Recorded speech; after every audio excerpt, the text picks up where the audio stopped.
Quality में इतना issue नहीं है। हिस्ट्री को थोड़ा डिटेल में पढ़ा है क्योंकि हिस्ट्री 90% बच्चों को समझ में नहीं आती, बहुत रटना पड़ता है और मुझे बहुत बुरा लगता है जब लोग हिस्ट्री को रटते हैं, क्योंकि मुझे ऐसा लगता है कि जिस तरीके से हिस्ट्री पढ़ाया गया ना, उसमें ना हिस्ट्री को इंपॉर्टेंस को बहुत कम कर दिया गया। लोग सिर्फ फैक्ट्स पे ध्यान देते हैं, लोगों का ध्यान सिर्फ फैक्ट्स पे, ये हुआ ये हुआ ये हुआ, क्यों हुआ इस पर लोग ध्यान नहीं देते। तो मेरी कोशिश यही रहती है कि मैं हिस्ट्री में क्यों हुआ उस पर ज़्यादा ध्यान दूँ, जिसके कारण फैक्ट्स रटना थोड़ा सा आसान हो जाए। So hi aspirants, welcome to power IAS. So जैसा कि हमने क्लास 6 की एंशिएंट इंडिया को स्टार्ट किया था और हमने 2 लेक्चर कवर किया था, आज के बैच में हम फाइनल लेक्चर कवर करेंगे और एंशिएंट इंडिया हमारा एक बार कवर अप हो जाएगा, मतलब एक बार पूरा एंशिएंट हमारा खत्म हो जाएगा, right. And let me tell you, पिछले 2 लेक्चर्स पे बहुत अच्छा रिस्पांस मिला, बहुत सारे सीरियस एस्पिरेंट्स हैं जो उन लेक्चर्स को थॉरली फॉलो कर रहे हैं। थोड़ा सा मुझे टाइम लगा इस लेक्चर को लेके आने में, बट आई एश्योर यू इसके बाद से लेक्चर्स हम ज्यादा फ्रीक्वेंट लेकर के आएंगे, एनबीटी सीरीज भी बहुत फ्रीक्वेंट लेकर के आएंगे एंड वेरी सून हम क्वेश्चन आंसर जो प्रैक्टिस है वो भी अपने चैनल में स्टार्ट कर देंगे so that you can engage with your answer writing skills. आज की क्लास को हम बाइलिंगुअल रखेंगे, हिंदी और इंग्लिश, ताकि दोनों मीडियम के बच्चों को समझ में आए। तो जैसा कि चैप्टर आप देख रहे हो, chapter 8 Ashoka the emperor who gave up war. मतलब लास्ट टाइम क्या हो रहा था ना कि मैं पीपीटी लेकर के आ रहा था, बट मैंने सोचा इस बार की रॉ एनसीईआरटी लेकर के चलते, हैंड टू हैंड कवर होगा और बच्चों को भी समझ में आएगा कि हमने कौन सा टॉपिक कैसे कवर किया, ताकि रिवीजन करना थोड़ा सा इजी हो, राइट। तो लास्ट क्लास में हमने क्या किया था, एक क्विक रिवीजन कर लेते हैं लास्ट क्लास का। जहां तक मुझे याद आ रहा है, अगर हम स्टार्टिंग से देखें तो हमने देखा था कि स्टोन एज था, राइट। स्टोन एज में गाइस कितने तरीके की क्लासिफिकेशन थे, हमने देखा था स्टोन एज 3 तरीके से क्लासिफाइड था। कौन कौन सा? पैलियोलिथिक, फिर मेसोलिथिक, फिर न्यूलिथिक, राइट। मैंने इन तीनों में आपको एक बेसिक सा डिफरेंस बताया हुआ था कि इन तीनों में क्या डिफरेंसेस है। तो पैलियोलिथिक में क्या बताया था मैंने? Hunting and gathering, hunting gathering होती है इसमें, राइट। मेसोलिथिक में हमने देखा था डोमेस्टिकेशन, डोमेस्टिकेशन होता है, राइट। और न्यूलिथिक में क्या होता है? एग्रीकल्चर। एग्रीकल्चर के एविडेंसेस हमने कहाँ देखे थे? न्यूलिथिक में। तो ये 3 हमने टाइम फ्रेम देखा था। अब एग्रीकल्चर में भी हम देखें तो कौन सा टाइम फ्रेम था गाइस? एग्रीकल्चर में हमने मेहरगढ़ वाला एरिया देखा था, राइट, जहां पे एग्रीकल्चर बहुत ज्यादा फ्रीक्वेंट हो रहा था, मेहरगढ़ के आसपास वाले एरियाज में, राइट, जो कि बोलन पास पाकिस्तान में। ये हमने लास्ट क्लास में कवर किया था। इसके बाद में अगर मैं राइस की एविडेंसेस बताऊं कि राइस कहाँ कहाँ पे हुआ था, तो मैंने उसको कवर किया था नॉर्थ ऑफ विंध्या। और नॉर्थ ऑफ इंडिया भी मैंने आपको लोकेशन बताया हुआ था। कौन सा लोकेशन था? कोल्डी हवा एंड मारागारा। इन चीजों को हमने बैच में कवर किया था। सुलेमान और कीरताल हिल के पास भी हमारे एग्रीकल्चर एविडेंसेस मिले, जो कि पाकिस्तान में था। तो इस तरीके से हमने देखा था क्या कि हमारा स्टोन एज स्टार्ट हुआ, फिर धीरे धीरे करके सोसाइटी इवॉल्व होने लग गई। क्यों? क्योंकि कृषि स्टार्ट हुआ, कृषि, एग्रीकल्चर, सेडेंट्री लाइफ, एक स्थायी जीवन स्टार्ट हुआ, लोग रुक करके जिंदगी शुरू करते हैं। और यहाँ से क्या स्टार्ट होता है? यहाँ से हमारा स्टार्ट होता है इंडस वैली सिविलाइजेशन, सिंधु घाटी सभ्यता, इसकी शुरुआत होती है। और सिंधु घाटी सभ्यता की शुरुआत क्यों होती है इंडस वाले रीजन में? क्योंकि वो एरिया बहुत ज्यादा फर्टाइल था। बहुत फर्टाइल क्यों था? क्योंकि वहां पे बहुत बड़ी नदियां जा रही थी, सिंधु, और सिंधु के साथ साथ में उसकी जो 5 इंपॉर्टेंट ट्रिब्यूटरीज है, राइट, झेलम, चेनाब, रबी, ब्यास, सतलज, ये सारी बड़ी रिवर्स वहां से निकल के जा रही है और वो कहाँ पे? अरब सागर में, अरेबियन सी में जाके मिल रही है। तो उस वाले एरिया में सबसे पुराने एविडेंसेस दिखे हमें एग्रीकल्चर के, राइट। व्हीट और बार्ले सबसे पहले वहीं पे प्रोड्यूस होता था। राइस नॉर्थ ऑफ विंध्यास के पास से प्रोड्यूस होता था। ये हमने लास्ट बैच में कवर अप किया हुआ था, राइट। इसके बाद से इंडस वैली सिविलाइजेशन के कुछ इंपॉर्टेंट साइट्स हमने देखे थे, कौन सी चीज कहाँ मिलती है। और फिर मैंने बताया कि इंडस वैली सिविलाइजेशन के बाद में एक नया टाइम स्टार्ट होता है, एक नया समय स्टार्ट होता है, और वो कौन सा होता है? महाजनपद। अब एक और गैप है, देखो, आईबीसी से महाजनपद ना सीधा स्विच नहीं होता है। आईबीसी से एक टाइम आता है बीच में जिसको हम बोलते हैं वैदिक एज, राइट। और वैदिक एज के बाद जो अगला टाइम आता है वो होता है महाजनपद। मतलब क्या हुआ? स्टोन एज, स्टोन एज मतलब हम जंगली बन करके रह रहे हैं, राइट, धीरे धीरे करके पशुपालन करना स्टार्ट करते हैं, फिर खेती करना स्टार्ट करते हैं। स्टोन एज खत्म होता है तो फिर सभ्यता बनती है, इंडस वैली सभ्यता, राइट, सिंधु घाटी सभ्यता, इंडस वैली सिविलाइजेशन। और ये सभ्यता के बाद में उसी जगह पे आर्यन इन्वेजन थियरी, आर्यंस आते हैं, उन लोगों को मार देते हैं। और मैंने बताया था सिटी ऑफ मोल्ड, मृतकों का टीला, किसको बोलते हैं? मोहनजोदारो को क्योंकि वहां पे बहुत सारी डेड बॉडीज जमीन में मिली थी और सबके ऊपर में एक सिंगल मार्क था, एक पर्टिकुलर वेपन से। तो ऐसा माना गया कि आर्यंस आए, उन्होंने उन सबको मार दिया और एक जगह पे दफना दिया।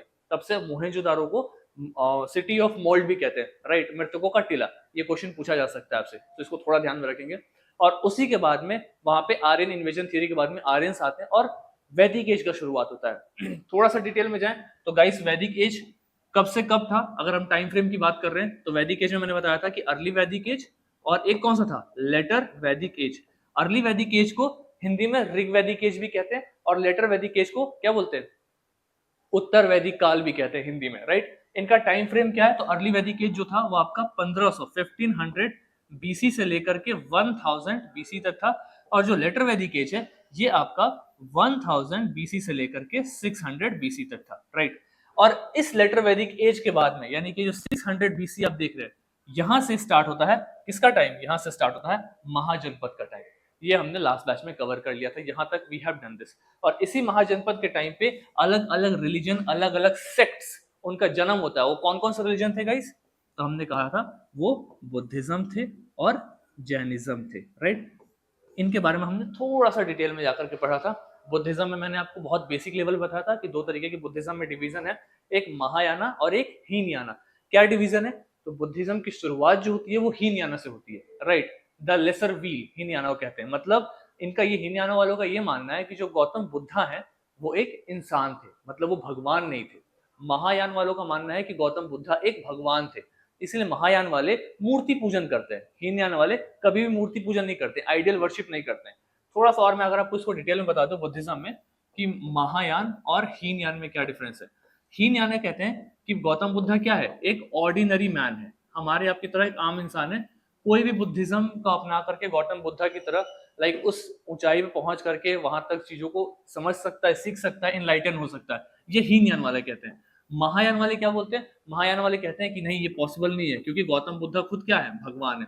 एक्चुअली में ये क्यों ऐसा होता है, तो इनिशियली जो बुद्धिज्म स्टार्ट हुआ था वो आम इंसान के लिए स्टार्ट हुआ था, क्योंकि कॉमन पीपल जो थे वो ब्राह्मणिज्म प्रैक्टिसेस इतनी हावी हो गई थी लेटर वैदिक एज के बाद में कि यज्ञ करना, राइट, अलग अलग तरीके की प्रैक्टिसेस आ गए थे इतना ज्यादा कि ब्राह्मणिज्म के नाम पे लोगों का शोषण होना स्टार्ट हो गया था। मतलब कुछ ऐसे लोग थे जो सिर्फ संस्कृत बोल सकते हैं, बाकी लोग संस्कृत ना बोल सकते हैं ना सीख सकते हैं। जो लोग संस्कृत बोल सकते हैं, सीख सकते हैं, उनको क्या बोलते हैं, ब्राह्मण्स, राइट। तो इस तरीके से इम्प्योरिटीज आना स्टार्ट हो गई थी, कहाँ पे, लेटर वैदिक एज में। उस टाइम में बुद्धिज्म आता है और ये कहता है कि नहीं, हम आम इंसान को टारगेट करेंगे, हर इंसान हमारे लिए बराबर है, और ये अपनी फिलॉसफी लेकर के आता है, इसलिए बहुत जेनरिक फिलॉसफी लेके आता है, सबको एक साथ लेके चलने के लिए। तो वो कहता है कि आप भी गौतम बुद्धा की तरह एक आम इंसान है और बुद्धिज्म का अपना करके आप इनलाइटनमेंट की प्राप्ति कर सकते हैं, राइट। इसमें अलग अलग चीज है जो हम आगे वाली क्लासेस में और डिटेल में पढ़ेंगे। निर्वाणा क्या होता है, धर्म चक्र परिवर्तना क्या होता है, राइट। इन सब चीजें के कुछ कुछ सिंबल्स है, that we will cover in next classes. तो ये बेसिक सा यहाँ पे डिफरेंस था। महायान में क्या होता है ना कि अब बुद्धिज्म वालों के पास में इतना ज्यादा फंडिंग आ चुका था, इतने ज्यादा रूलर्स ने पैट्रोनाइज कर दिया। आप बुद्धिस्ट काउंसिल्स पढ़ोगे तो पता चलेगा कि चौथा बुद्धिस्ट काउंसिल कनिष्क ने कराया कश्मीर में, राइट। इतना ज्यादा उनको पैसा मिल चुका था कि अब ये लोग खुद ब्राह्मणिज्म की तरह सुपीरियरिटी पे मानना स्टार्ट कर दिया। मतलब हम सुपीरियर है, हमारे पास बहुत पैसा आ गया, लोग हमें बहुत मान रहे हैं। इस तरीके की इम्प्योरिटीज जो पहले ब्राह्मणिज्म में थी, जिसको काउंटर करने के लिए बुद्धिज्म बनाया गया था, अब बुद्धिज्म के अंदर भी सेम इम्प्योरिटीज आ गई। It is clear everyone. तो जो इम्प्योरिटीज आती हैं वहां से उसके बाद में बुद्धिज्म का एक नया सेक्ट देखने को मिलता है, दैट इज कॉल्ड महायाना। मतलब अब गौतम बुद्धा को आप आम इंसान मत बनाओ, गौतम बुद्धा को अब एक भगवान का दर्जा दे दो। अब वो भगवान ने, हम बुद्धा नहीं बन सकते, राइट, क्योंकि अगर भगवान रहेंगे तो लोग हमें उस तरीके से रिस्पेक्ट करेंगे, राइट। तो ऐसी इंप्योरिटीज आना स्टार्ट हो जाती है। अगर जैनिज्म की बात करें तो जैनिज्म में भी दो तरीके का सेक्ट आता है, राइट। एक दिगंबर था और एक श्वेतांबर था। अब श्वेतांबर और दिगंबर क्या होता है, ये आपका होमवर्क है, you have to go back and you have to read कि इन दोनों के बीच में क्या बेसिक से डिफरेंस है, कि श्वेतांबर क्या है और दिगंबर क्या है, राइट। तो ये हमारा था पिछले क्लास का रिकैप। अब हम आज स्टार्ट कर रहे हैं अपना कौन सा टॉपिक, तो आज हम स्टार्ट कर रहे हैं अशोका, राइट। अब अशोका स्टार्ट करने से पहले ना एक चीज और मैं आपको बता देना चाहता हूं कि हमने जब महाजनपद पढ़ा, राइट, तो महाजनपद के बारे में मैंने बताया कि महाजनपद क्यों बना। तो इसका एक सबसे मेजर रीजन क्या है, डिस्कवरी ऑफ आयरन, आयरन की खोज, लोहे की खोज, आयरन एज। लोहा आता है तो मास लेवल पे डिफोरेस्टेशन होना स्टार्ट हो जाता है, बहुत बड़े स्तर पे जंगल को काटना लोग शुरू कर देते हैं, वहां खेती करना स्टार्ट कर देते हैं, राइट। जंगल कटने लग गए, खेती होने लग गए, तो एम्पायर बढ़ने लग गया, बिजनेस बढ़ने लगा, एग्रीकल्चर बढ़ने लग गया। तो अब रूलर कैपेबल हो गया कि आर्मी को अपने पास रख सकता है, क्योंकि देखो अर्ली वैदिक या लेटर वैदिक एज में उस लेवल पे एम्पायर एक्सपेंड नहीं हुआ था, राइट। तो एक एम्पायर के लिए, एक रूलर के लिए बहुत मुश्किल होता था आर्मी को रखना, क्योंकि आर्मी को रखने के लिए आपको खर्चे देने पड़ेंगे। और बेसिकली खर्चा क्या हो सकता है, तो उस जमाने में खर्चा हो सकता है आपका खाने के लिए अनाज, राइट। आपको अनाज देना पड़ेगा, अगर आप अनाज नहीं दे सकते तो एक आर्मी कैसे खड़ी होगी, क्योंकि कॉइन्स बहुत कम प्रचलित थे, बार्टर सिस्टम बहुत ज्यादा था, लेन देन। आज भी आप गांव में देखोगे लोग बार्टर सिस्टम करते हैं। तो बार्टर सिस्टम अगर था तो बार्टर सिस्टम के लिए आपको कम से कम अनाज तो देना ही पड़ेगा इन रिटर्न ऑफ सर्विसेज, जो आप सर्विसेज उनसे ले रहे हैं। तो वो चीजें उस वक्त उस लेवल पे नहीं हो पा रही थी। क्यों? क्योंकि एग्रीकल्चर, खेती, कृषि उतने लेवल पे एक्सपेंड नहीं था।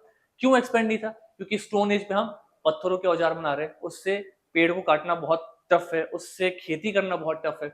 जब हम आईवीसी में आते हैं तो आईवीसी को बोलते हैं ब्रॉन्ज एज, राइट। आप देखोगे जो डांसी कर्ल मिली है मोहनजोदारो में, वो ब्रॉन्ज की बनी है।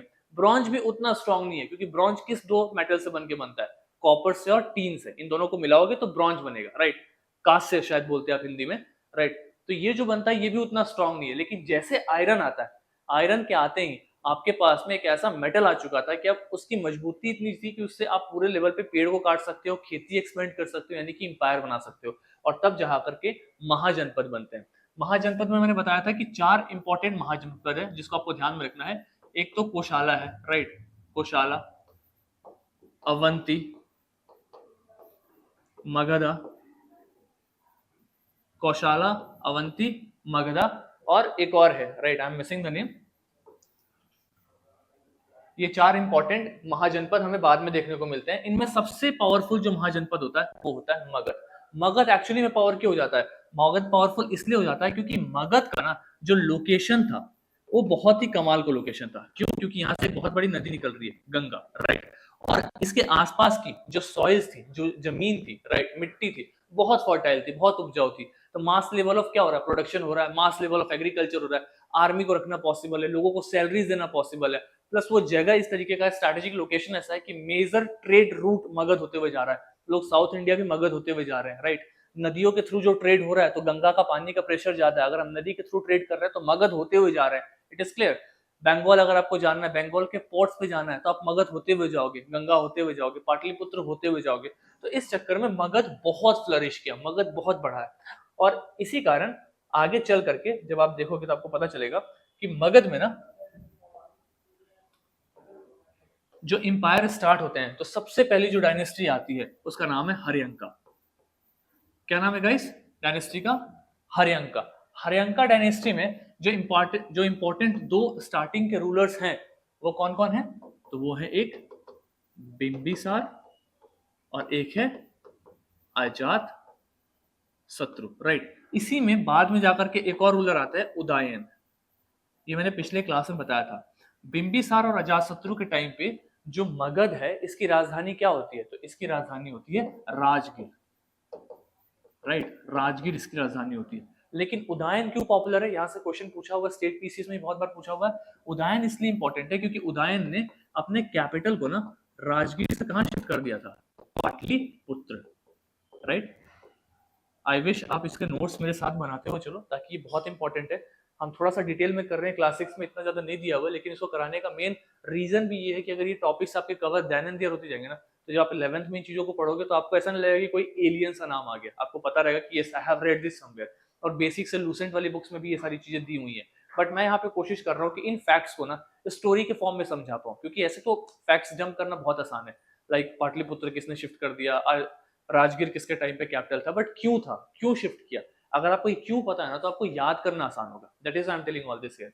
अच्छा, बिंबिसार और अजातशत्रु का जो टाइम है ना, ये वो टाइम है जब बुद्धिज्म और जैनिज्म इंडिया में ग्रो कर रहे थे, फ्लरिश कर रहे थे, राइट। वो सारे के सारे सेक्ट्स अभी नए नए बने थे और वो आगे की तरफ मूव कर रहे थे। इनफैक्ट ये जो रूलर्स है ऐसा कहा गया है कि ये बुद्धा से भी मिले हुए, मतलब ऐसे कुछ कुछ बुक्स के थ्रू में पता चला है, राइट। उदयन के बारे में क्या पता है कि उसने कैपिटल कहां से शिफ्ट किया? राजगीर से पाटलिपुत्र। राजगीर क्यों इंपॉर्टेंट है? क्योंकि राजगीर पूरे पहाड़ों के बीच में छिपा हुआ था, मतलब पहाड़ों के बीच में वो कैपिटल हुआ करता था, तो उस पर अटैक करना बहुत टफ था। पाटलिपुत्र लाने का एक मेजर रीजन ये हो सकता है कि पाटलिपुत्र से वो लोग मेजर ट्रेड रूट को कनेक्ट कर रहे थे और वहां से गंगा निकल रही थी, जिसके कारण वहां का एरिया बहुत फर्टाइल था, तो मास लेवल ऑफ एग्रीकल्चर देखने को मिल रहा था, राइट। तो इसलिए यहाँ पे हम राजगीर टू पाटलिपुत्र ये देखते हैं। इसके बाद से बहुत सारी डायनेस्टी आती है, राइट। शिशुनाग आते हैं और भी बहुत सारी डायनेस्टीज आती है। जो एक मेजर इंपॉर्टेंट डायनेस्टी जो मुझे लगता है वो है नंदा।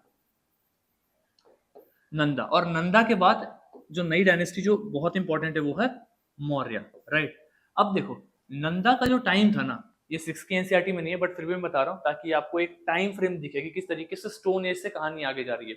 नंदा के टाइम पे ऐसा कहते हैं कि अलेक्जेंडर, राइट, अलेक्जेंडर जिसको आप हिंदी में क्या बोलते हो, सिकंदर, उसका इन्वेजन होता है इंडिया में। और अलेक्जेंडर कहाँ से आता है, पूरा मिडिल ईस्ट क्रॉस करते हुए, इन्वेड करते हुए इंडिया को नॉर्थ वेस्टर्न फ्रंटियर से, यानी कि अगर मैं इंडिया का मैप ड्रॉ करने की कोशिश करूं, राइट,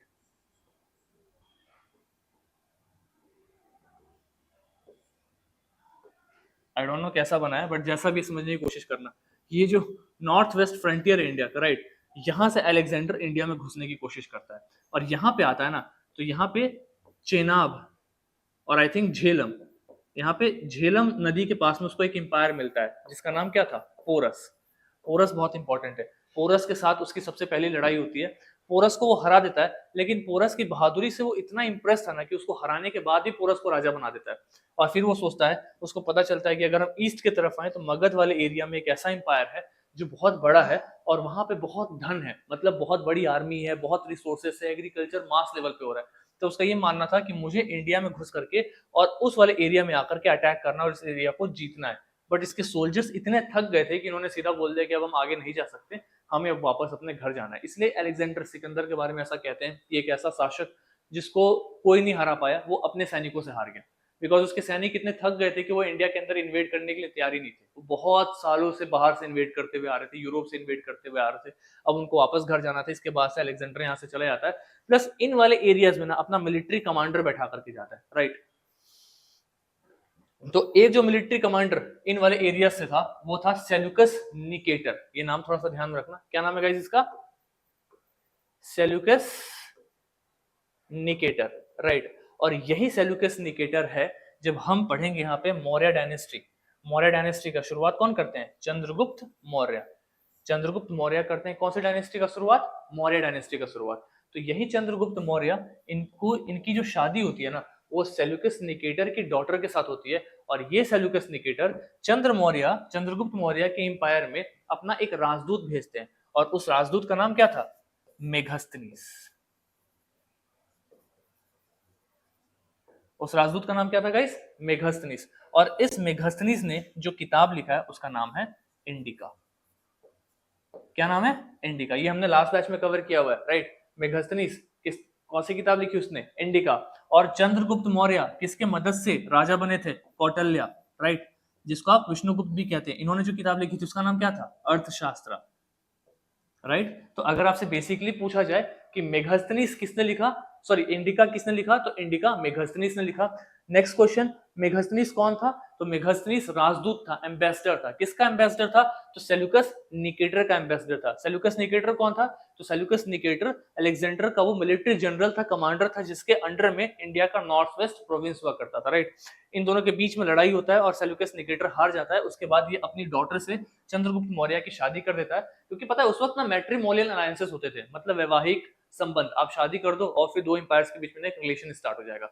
इस तरीके से इनके बीच में रिलेशन स्टार्ट होता है। साथ में अपना एक एम्बेसडर भेजता है सेल्यूकस निकेटर, उस एम्बेसडर का नाम क्या था, मेघस्तनीस। और उस मेघस्तनीस ने कौन किताब लिखी थी, उस मेघस्तनीस ने लिखा था इंडिका।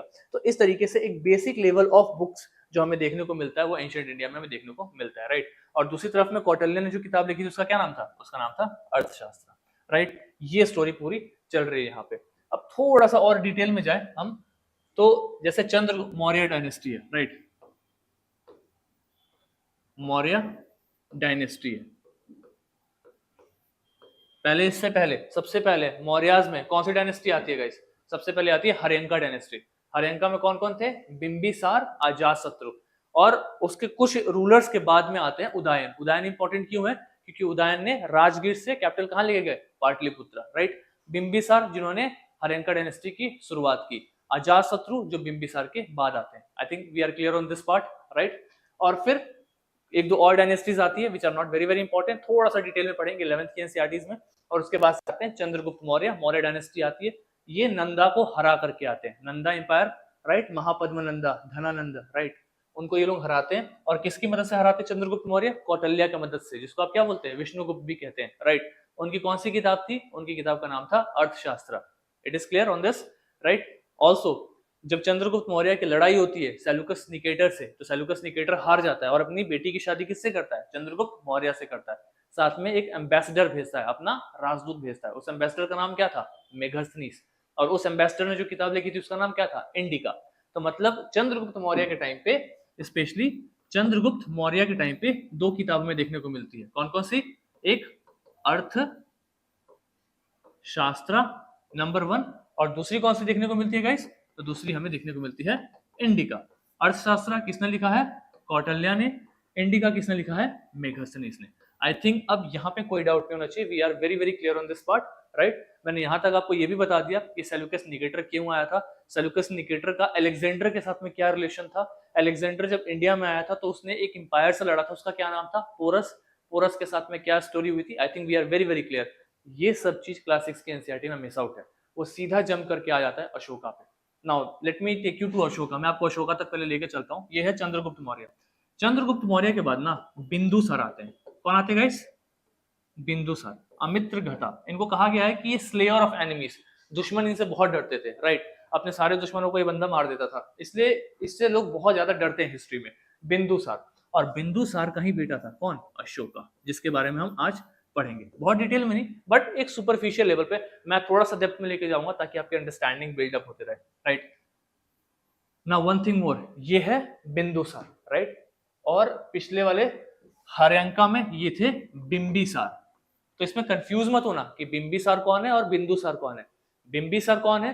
जिसने हर्यंका डायनेस्टी की शुरुआत की थी, राइट। मैंने ना इसको एक न्यूमोनिक के फॉर्म में याद कर लिया था कि जैसे प्रियंका, प्रियंका बीए पास है, राइट, प्रियंका। सो प्रियंका से हर्यंका एंड बीए से बिंबिसार एंड अजातशत्रु, ताकि कंफ्यूजन ना हो कि पहले अजातशत्रु था कि पहले बिंबिसार था। तो मैंने ऐसे याद कर लिया था कि प्रियंका बीए पास है, तो पी फॉर प्रियंका, तो प्रियंका से मैंने हर्यंका याद कर लिया था और बिंबिसार एंड अजातशत्रु। तो ये बिंबिसार है। और नेक्स्ट स्लाइड में जो अशोका के फादर है वो कौन है? बिंदुसार है। 90% बच्चे यहाँ पे कंफ्यूज हो जाते हैं बिंबिसार और बिंदुसार में। ये इंपॉर्टेंट है क्रोनोलॉजी। और फिर हम आते हैं अशोका के टाइम पे। It is clear on this? तो आगे चले फिर guys. So let us start the chapter. अच्छा, एक चीज और, हम एनसीईआरटीज कवर करेंगे, तो एनसीईआरटीज में जो इंपॉर्टेंट चैप्टर्स हैं, राइट, जो क्वेश्चंस के लिए बहुत इंपॉर्टेंट है, जहां से क्वेश्चंस बन सकते हैं, उनको थोड़ा सा डिटेल में कवर करेंगे। और जो उतने इंपॉर्टेंट नहीं है चैप्टर्स, उनको थोड़ा स्किप आउट करेंगे।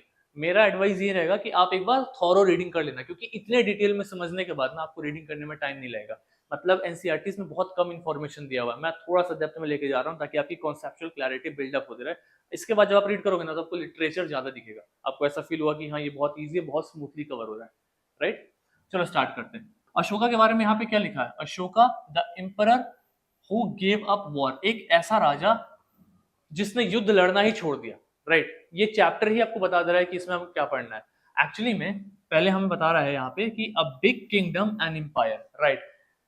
अशोका के आते आते तक ना वो एम्पायर बहुत बड़ा हो चुका था। क्यों? क्योंकि बिंदुसार, इसके जो फादर थे, उनके बारे में कहा जाता है कि वो एम्पायर को बहुत कंसोलिडेट करते थे। मतलब जहां जहां तक रूल पहुंच चुका है उसको अपने अंदर में कंट्रोल में रखना, बहुत स्ट्रॉन्ग कंट्रोल था। उनके सामने कोई भी एनिमी नहीं लड़ते थे, सामने नहीं आते थे। Ashoka one of the most potential and versatile king.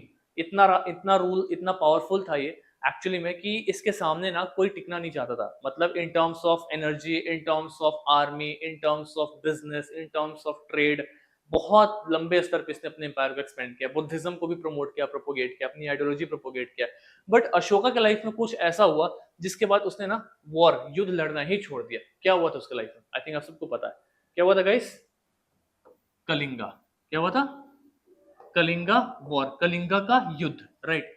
ये बहुत इंपॉर्टेंट सा टाइम पीरियड है। अशोका ना कलिंगा को जीतना चाहता था। कलिंगा आज के टाइम का कौन सा एरिया है? उड़ीसा। आपको पता है उड़ीसा के बारे में? उड़ीसा को जीतना चाहता था कौन? अशोका। तो उसने कलिंगा पे युद्ध किया। कलिंगा के वॉर में हुआ क्या ना कि बहुत सारे लोग मारे गए। अशोका ने ऐसा देखा कि बहुत सारी औरतें हैं जो विधवा हो गई, बहुत सारे बच्चे हैं जो अनाथ हो गए, बहुत सारे मेन थे जो मारे गए। उस वॉर के बाद उसको ये चीज रियलाइज हुआ कि वॉर, युद्ध से ना सिर्फ और सिर्फ ह्यूमन लाइफ का लॉस है, राइट। युद्ध कभी भी एक समस्या का समाधान नहीं हो सकता। इसीलिए कलिंगा वॉर के बाद ना उसने लड़ाई करना छोड़ दिया और वो एक नई आइडियोलॉजी को प्रमोट करने लग गया जिसको धम्मा बोलते हैं। क्या बोलते हैं? धम्मा। धम्मा इज मोर लाइक धर्म, मतलब धर्म वाली चीजों को प्रमोट करना। और ये प्राकृत लैंग्वेज में इस आइडियोलॉजी को प्रमोट कर रहा था, राइट। प्राकृत लैंग्वेज में आइडियोलॉजी क्यों प्रमोट कर रहा था? तो फिर से वापस पीछे जाओ, मैंने अभी आपको समझाया कि जब वैदिक एज में ब्राह्मणिज्म पिक पे था तो कौन सा लैंग्वेज ब्राह्मण्स का फेवरेट लैंग्वेज था? संस्कृत। मतलब ब्राह्मण सिर्फ और सिर्फ अब संस्कृत बोलेंगे, आम इंसान संस्कृत नहीं सीख सकता। आम इंसान की भाषा कौन सी थी? प्राकृत। तो बुद्धिज्म ने क्या कहा कि हम प्राकृत को प्रमोट करेंगे, हम प्राकृत को, पाली को, ऐसे लैंग्वेजेस को प्रमोट करेंगे। जैनिज्म ने कहा कि मैं प्राकृत को प्रमोट करूंगा, बुद्धिज्म ने कहा कि मैं पाली को प्रमोट करूंगा। तो अशोका भी आम इंसान के लैंग्वेज को प्रमोट करते हैं। कौन सा लैंग्वेज है? प्राकृत। अशोका चाहते तो ब्राह्मणिज्म को प्रमोट कर सकते थे, संस्कृत को प्रमोट कर सकते थे, लेकिन इस युद्ध के बाद उनको ये रियलाइज हो गया कि लड़ाई मारपीट करके कुछ नहीं हो सकता। अगर आपको लोगों के साथ रहना है तो उनकी बातों को समझना पड़ेगा, प्लस उनके साथ में बात करना पड़ेगा। इसलिए अशोका के बारे में कहते हैं कि इन्होंने बहुत सारा इंस्क्रिप्शन, अभिलेख लिखा है, राइट। अभिलेख क्या होता है? इंस्क्रिप्शन, मतलब दीवारों पे जाकर लिखवा दिया, पत्थरों पे लिखवा दिया, और उसे धर्म कहते हैं, राइट। तो अशोका के बहुत सारे इंस्क्रिप्शन पॉपुलर है। यूपीएससी इसके इंस्क्रिप्शन से क्वेश्चन पूछते रहते हैं। For example Maski inscription, Halor inscription, right. ये इंस्क्रिप्शंस कहाँ-कहाँ पाए गए हैं, उस पे क्या लिखा हुआ है, उसके ऊपर में क्वेश्चन आता है। It is clear on this. एक और चीज, कलिंगा का वॉर कब हुआ था? तो कलिंगा का वॉर, जहां तक मैं याद कर पा रहा हूँ, राइट, 268 बीसी के आसपास में अशोका राजा बना था, right. He become a king. राजा बनने के 7 साल बाद, आफ्टर 7 ईयर्स, मतलब अराउंड 261 बीसी कलिंगा होता है, राइट। देखो ये ईयर ना याद करने की जरूरत नहीं, ये मैंने but just for the sake of curiosity बता दिया क्योंकि मैंने कहीं पढ़ा था, मेरे दिमाग में बैठ गया था। बट ये उतना इंपॉर्टेंट नहीं है। इंपॉर्टेंट क्या है? इंपॉर्टेंट ये है कि कलिंगा के वॉर के बाद में अशोका की आइडियोलॉजी पूरी तरीके से बदल जाती है, राइट। यहाँ पे थोड़ा सा बताया हुआ है इस चैप्टर में, खास करके इस वाले पार्ट में, कि किस तरीके से, let me make it zoom, हाँ, यहाँ पे बताने की कोशिश ये लोग यही कर रहे हैं कि किस तरीके से उस टाइम पे ना कुछ ऐसे एरियाज थे जो मौर्यस के टाइम पे बहुत पॉपुलर थे। यहाँ पे लिखा भी हुआ है कि मौर्यस के टाइम पे शोइंग द प्रिंसिपल सिटीज, कौन कौन सी इंपॉर्टेंट सिटीज हैं। तो आप इंपॉर्टेंट सिटीज में सबसे इंपॉर्टेंट सिटीज आपको देखोगे तो एक तक्षशिला बहुत इंपॉर्टेंट है, राइट। तक्षशिला एक एजुकेशनल हब था, राइट, जो आप देख पा रहे हो ऊपर की तरफ में पाकिस्तान में आ रहा है, बहुत एजुकेशनल का हब था। ये पाटलिपुत्र जो कि कैपिटल हुआ करता था, राइट। इसके बाद से एक और बहुत इंपॉर्टेंट सी जगह है, कौन सा? उज्जैन वाला। इस एरिया को इंपॉर्टेंट क्यों बोला गया है? क्योंकि इस एरिया से ना बहुत सारे अशोका के टाइम पे गवर्नर्स थे जो साउथ इंडिया को कंट्रोल करते थे। यहाँ वाला जो पार्ट था, ये नीचे वाले पार्ट को अंडर कंट्रोल किया करता था।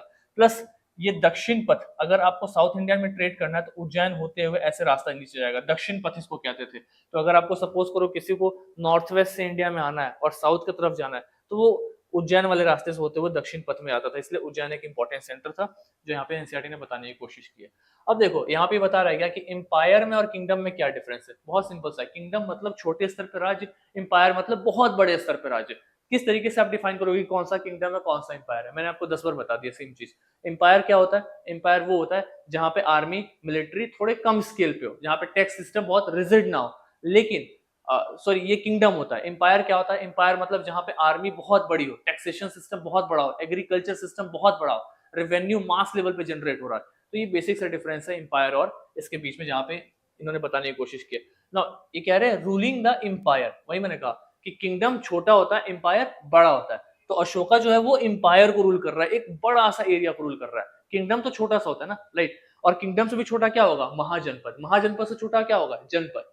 तो आपको एक इवोल्यूशन दिखता हुआ नजर आ रहा होगा कि पहले जनपद है, फिर महाजनपद है, फिर किंगडम और फिर एम्पायर। एक एम्पायर के अंदर में बहुत सारे किंगडम हो सकते हैं, राइट। साउथ इंडिया में गया, वहां पे इन्वेड किया, वहां पे जीत गया, वहां पे किसी को राजा बना करके बैठा दिया, तो उस इंसान के अंदर में जो है वो है किंगडम। लेकिन वो वहां से जो भी रिवेन्यू लेकर के आ रहा है अशोका के पास दे रहा है, तो अशोका के पास क्या है? एम्पायर। तो I think we are clear on this. अगर यूपीएससी में एम्पायर और किंगडम के ऊपर में प्रीलिम्स में एक कंपैरेटिव क्वेश्चन बन गया तो आई थिंक हम उसका आंसर अब दे पाएंगे, राइट। यही यहाँ पे बताने की कोशिश की गई है कि किस तरीके से वो एक पूरा का पूरा एम्पायर को रूल कर रहा था, राइट। वो एम्पायर और उसका कैपिटल सिटी क्या है, तो मैंने ये सब आपको बता दिया। चंद्रगुप्त मौर्य के बारे में बता दिया, राइट। सेल्यूकस निकेटर के बारे में बता दिया। यही सब चीजें यहाँ पे एनसीईआरटी में बताने की कोशिश की है, आप एक बार इसको देख सकते हैं, राइट। ये भी कंपेयर हो गया guys, Ashoka war in Kalinga, right. Ashoka ने क्या किया था? कलिंगा में वॉर किया था। यहाँ पे लिखा हुआ है, I am reading the lines of NCERT. So Kalinga is the ancient name of coastal Odisha, हमने कवर किया इसको, right. Ashoka fought a war to conquer Kalinga, Ashoka ने लड़ाई किया क्योंकि वो कलिंगा को कन्क्वायर जीतना चाहता था। He was so horrified when he saw the violence and bloodshed that he decided not to fight war anymore. ये हमने कवर कर लिया। वो इतना डर गया कलिंगा के वॉर के बाद में, मास लेवल पे जो मैसेकर हुआ है, इतने लेवल पे लोगों की मृत्यु हुई, कि उसने कसम खा लिया कि आज के बाद वो कभी लड़ाई नहीं करेगा। यही चीज यहाँ पे दिया हुआ है, राइट। अब एक और क्वेश्चन है, इट्स लाइक योर होमवर्क। कि आपको पता करना है कि कलिंगा और अशोका के कौन से इंस्क्रिप्शन में दिया हुआ है, राइट। चलो मैं आपको ऑप्शन दे देता हूँ, इंस्क्रिप्शन 4, इंस्क्रिप्शन 7, इंस्क्रिप्शन 13, इंस्क्रिप्शन 9। कौन सा इंस्क्रिप्शन है अशोका का जिसमें कलिंगा के युद्ध के बारे में दिया हुआ है, कलिंगा वॉर। देखो ये मैं आपको आंसर भी हैंड टू हैंड बता सकता हूँ, बट मैं चाह रहा हूँ ना कि ये क्लास पैसिव ना हो। ऐसा ना हो कि मैं आ रहा हूँ और इतने सारे लेक्चर्स पढ़े हुए एक इंसान आकर के ज्ञान दे करके चले जा रहा है और आप लोग बस 2x पे लगा के वीडियोस देख के चले जाओ। आई जस्ट वांट कि you should take active participation ताकि ये टॉपिक्स कवर हो। And again I am saying the same thing, जिसका एनसीईआरटी कवर हो गया ना उसका कॉन्सेप्ट में क्लैरिटी बहुत अच्छी हो जाएगी। इसके बाद आप एनबीटी सीरीज में जो थेमेटिक एरियाज है उनको कवर करेंगे, आपका प्रीलिम्स और मेंस हैंड टू हैंड हो जाएगा। इसके बाद स्टैंडर्ड बुक्स भी हम कवर करेंगे जो इंपॉर्टेंट स्टैंडर्ड बुक्स है, बट एक बार ये कवर हो जाए, right. And I have said the same thing also कि ये सिर्फ और सिर्फ उनके लिए नहीं जो फ्रेशर्स है, जो रिपीटर्स है, जिनका एग्जाम नहीं निकल रहा, बेसिक अंडरस्टैंडिंग नहीं डेवलप हो रही, एनसीईआरटी नहीं समझ में आ रहा, हिस्ट्री से दिक्कत हो रहा, एक बार देख लो इस वीडियो को, इसके बाद में कहीं दिक्कत नहीं होगा आपको, राइट। तो ये हमने कवर कर लिया। अच्छा एक चीज और है, अशोका ने ना एक ऑफिशियल अपॉइंट किया था, उसका नाम है धम्मा महामंता, राइट। ये धम्मा महामंता, इसका काम क्या था कि वो अलग अलग जगहों पे जाता था, वहां पे लोगों से बात करता था और उनके बीच में धर्म प्रोपोगेट करता था, धर्म के बारे में बताता था कि धर्म कितना इंपॉर्टेंट है, आपको कैसे एक दूसरे के साथ में कनेक्ट होकर रहना चाहिए, लड़ाई मारपीट से समाधान नहीं निकलता। और अशोका के बारे में ऐसा भी कहा गया है कि he is the only ruler in the entire history, सिर्फ एकमात्र ऐसा राजा था पूरे के पूरे इतिहास में जिसने ना अपने प्रजा के साथ में, राइट, अपने किंगडम के साथ में, अपने सब्जेक्ट के साथ में, प्रजा के साथ में कम्युनिकेट किया है। किस माध्यम से? इंस्क्रिप्शंस के थ्रू, अभिलेख के थ्रू, पत्थरों पर अभिलेख लिखवा करके वो अपनी प्रजा के साथ कम्युनिकेट करता था। ये एक ऐसा रूलर था, that is why Ashoka is important. और अशोका के इंस्क्रिप्शंस बहुत इंपॉर्टेंट है, राइट, उसको हम डील करेंगे आगे वाले।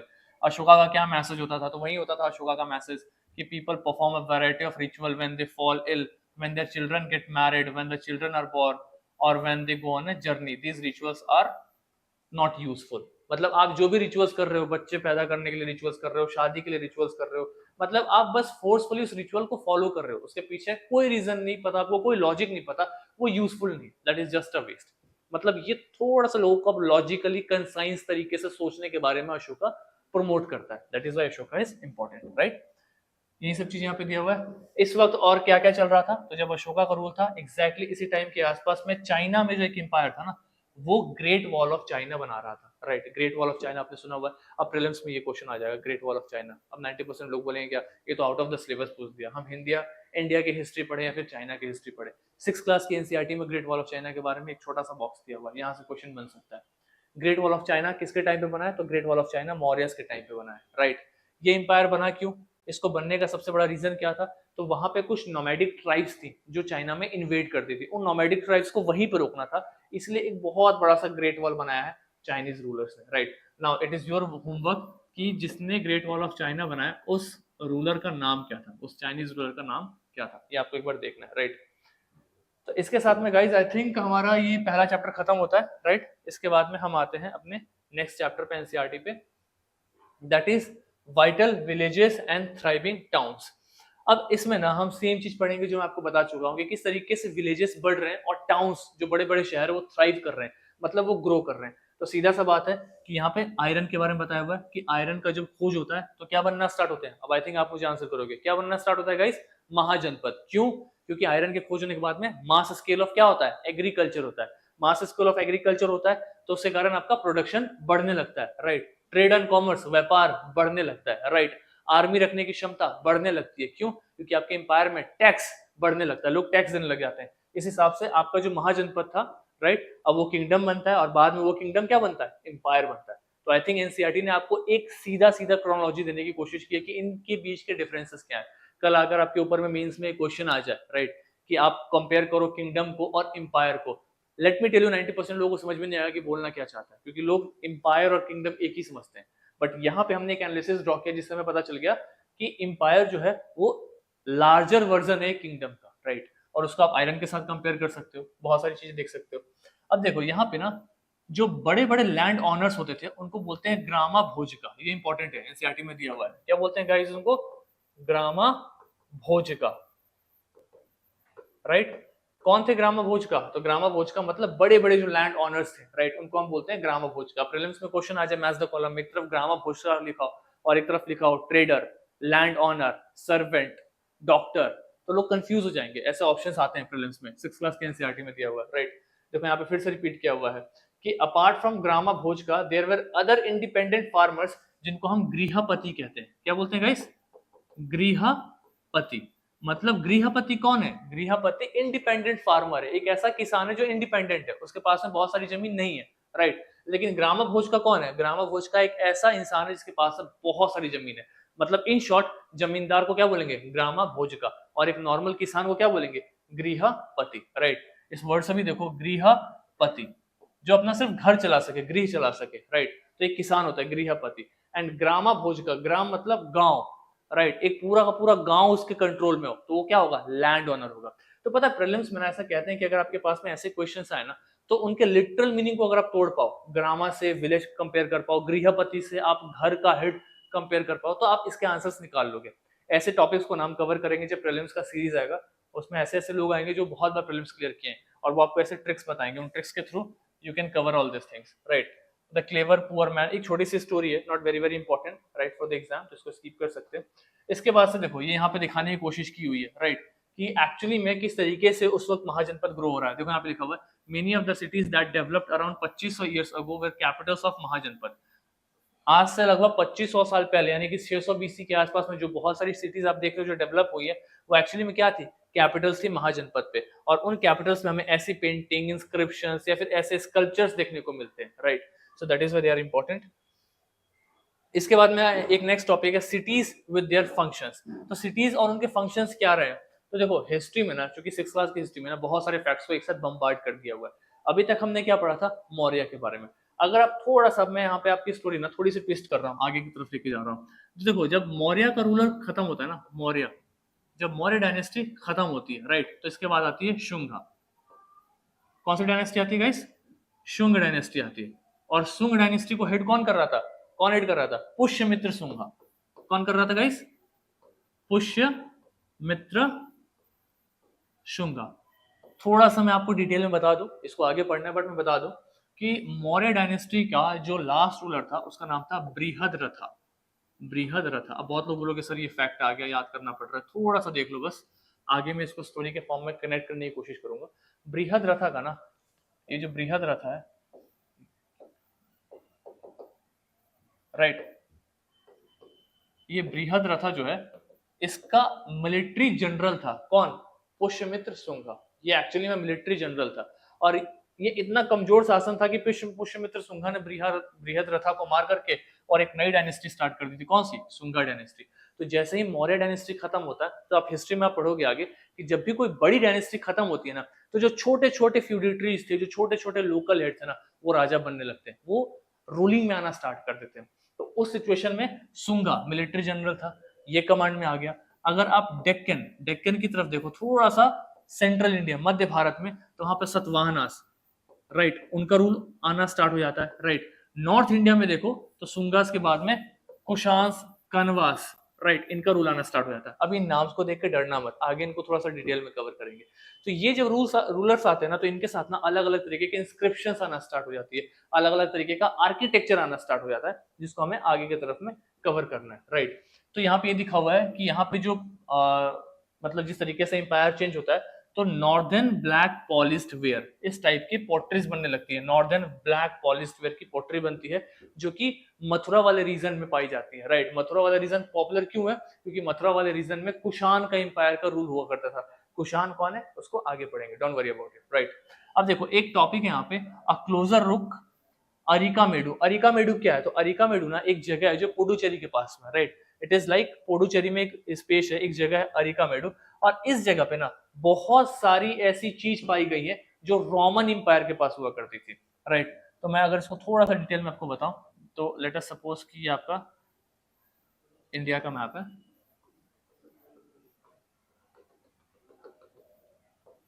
देखो मैप मेरे से ठीक से बनाने नहीं आता, लेकिन कॉन्फिडेंस देखो हर बार मैप बनाने आ जाता हूँ मैं, राइट।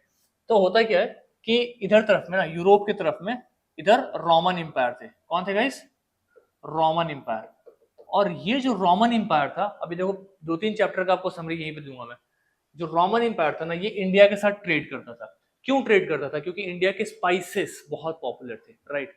और उसके बाद से इंडिया में ना कुछ ऐसी चीज थी, फॉर एग्जांपल इंडिया में जो लोकल फूड मिलता था ना, उसका बहुत ज्यादा डिमांड था वहां पे।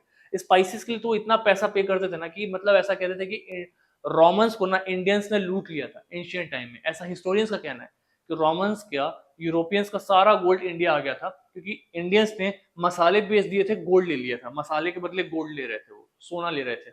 इतना पॉपुलर था इंडिया का स्पाइस, और ईस्ट इंडिया कंपनी भी आती है स्पाइसेस को लेकर के, पोर्तुगीज भी आते हैं, तो इंडियन स्पाइसेस हमेशा से पॉपुलर रहे, एंशियंट हो, मिडीवल हो, मॉडर्न हो। एंशियंट में खास करके ये वाला जो पार्ट था ये रोमन एम्पायर का था। और आपसे अगर क्वेश्चन पूछा जाए कि रोमन एम्पायर का सबसे पहला ट्रेड इंडिया में कहाँ पे देखा गया, तो जनरली आपको क्या लगेगा कि रोमन एम्पायर यूरोप में, यूरोप से आप बाई लैंड इंडिया आ सकते हो, और इस वाले एरिया से तो इंडिया में सारे के सारे आ रहे हैं, तो जाहिर सी बात है कि पहले नॉर्थ इंडिया में ट्रेड देखा जाएगा। क्यों? क्योंकि यहाँ पे तो आपका सिंध महासागर है, राइट, अरेबियन सी है, लेकिन ये वाला जो एरिया यहाँ पे पाकिस्तान है, अफगानिस्तान, ईरान, इराक, राइट, इस तरीके से आप जाकर के कहाँ पे यूरोप पे कनेक्ट कर रहे हो, तो रोम तो यहाँ से इंडिया में आएंगे, तो इस वाले एरिया से आएंगे तो नॉर्थ इंडिया में इनका ट्रेड बढ़ेगा, लेकिन ऐसा नहीं था। यूरोपियंस रोमन्स का सबसे ज्यादा ट्रेड पता है कहाँ पे हुआ है? साउथ इंडिया में हुआ है, पांड्या किंगडम में हुआ है, राइट। इसके बारे में हम आगे डिटेल में पढ़ेंगे। पांड्या साउथ इंडिया की एक किंगडम थी, राइट। इनके साथ ये ट्रेड करते थे। कैसे ट्रेड करते थे? समुद्र के रास्ते करते थे, पोर्ट्स के थ्रू करते थे। तो यही पोर्ट्स के थ्रू पुडुचेरी में भी वो अपना सामान लेकर के आते थे, जिसके बारे में यहाँ पे हमें दिया हुआ है अरिका मेडू। देखो एनसीईआरटी का दिक्कत क्या है, ये ना एक ही बार में अरिका मेडू बता देगा, पुडुचेरी बता देगा, ये नहीं बताएगा कि यहाँ पे ट्रेड क्यों हुआ, राइट, क्योंकि इसको बहुत सारी इंफॉर्मेशन को ना बहुत कम स्पेस में क्लब करना है। तो अगर किसी को सिर्फ और सिर्फ एनसीईआरटी पढ़ना है, सिर्फ क्लास 6 की बुक को ऐसे रीड आउट कर लेगा ना, उसको समझ में नहीं आएगा क्या हो गया। अगर आपको सच में इस बुक की ग्रेविटी जानना है ना, तो आप क्लास 11 के आर एस शर्मा पढ़ो, तो आपको पता चलेगा कि ये बताना क्या चाह रहा है। तो ये बताना चाह रहा है कि अरिका मेडू वाले एरियाज पे एक्चुअली क्या हुआ है कि रोमन्स के आए हुए ना बहुत सारी चीज मिला है। देखो मैं आपको जूम करके दिखाता हूँ, शायद आपको दिखाई देगा। हाँ देखो यहाँ पे लिखा हुआ है, include potteries from the Mediterranean region such as amphor contain liquor, red dazzle, क्या रेड ग्लेजेड पोट्री, राइट, अलग अलग पोट्रीज मिल रही हैं यहाँ पे, जो कि कहाँ की थी? देवर फ्रॉम द इटली, वो इटली की थी एक्चुअली में। इटली की क्यों थी? क्योंकि इटली वाला एरिया किसके अंदर में था? रोमन्स के अंदर में था, राइट। दैट इज वाई ये यहाँ पे बहुत इंपॉर्टेंट हो जाता है। आई थिंक यहाँ पे आप लोगों को दिख भी रहा होगा कि they are mentioning about there were yet another kind of pottery which was made locally through Roman designs। मतलब क्या? रोमन एम्पायर जो इटली की तरफ में, जो यूरोप की तरफ में, वो इंडिया में ट्रेड कर रहे थे, समुद्र के रास्ते साउथ इंडिया में आ रहे थे, पांड्या किंगडम्स में। अरिका मेडू उसके लिए भी इंपॉर्टेंट है। तो क्वेश्चन में ये भी पूछ सकता है कि Arikamedu is the ancient name of, तो क्या आंसर होगा आपका? पुडुचेरी, राइट। क्वेश्चन में अगर आपसे ये पूछा जाए कि रोमन्स ने सबसे पहले ट्रेड किसके साथ किया, आंसर क्या होगा? साउथ इंडियन, क्योंकि ये क्वेश्चन पूछा हुआ यूपीएससी में। अगर आप पीवाईक्यू लगाएंगे तो आपको पता चलेगा, और आर एस शर्मा जी ने इसको कवर भी किया हुआ इस टॉपिक, राइट।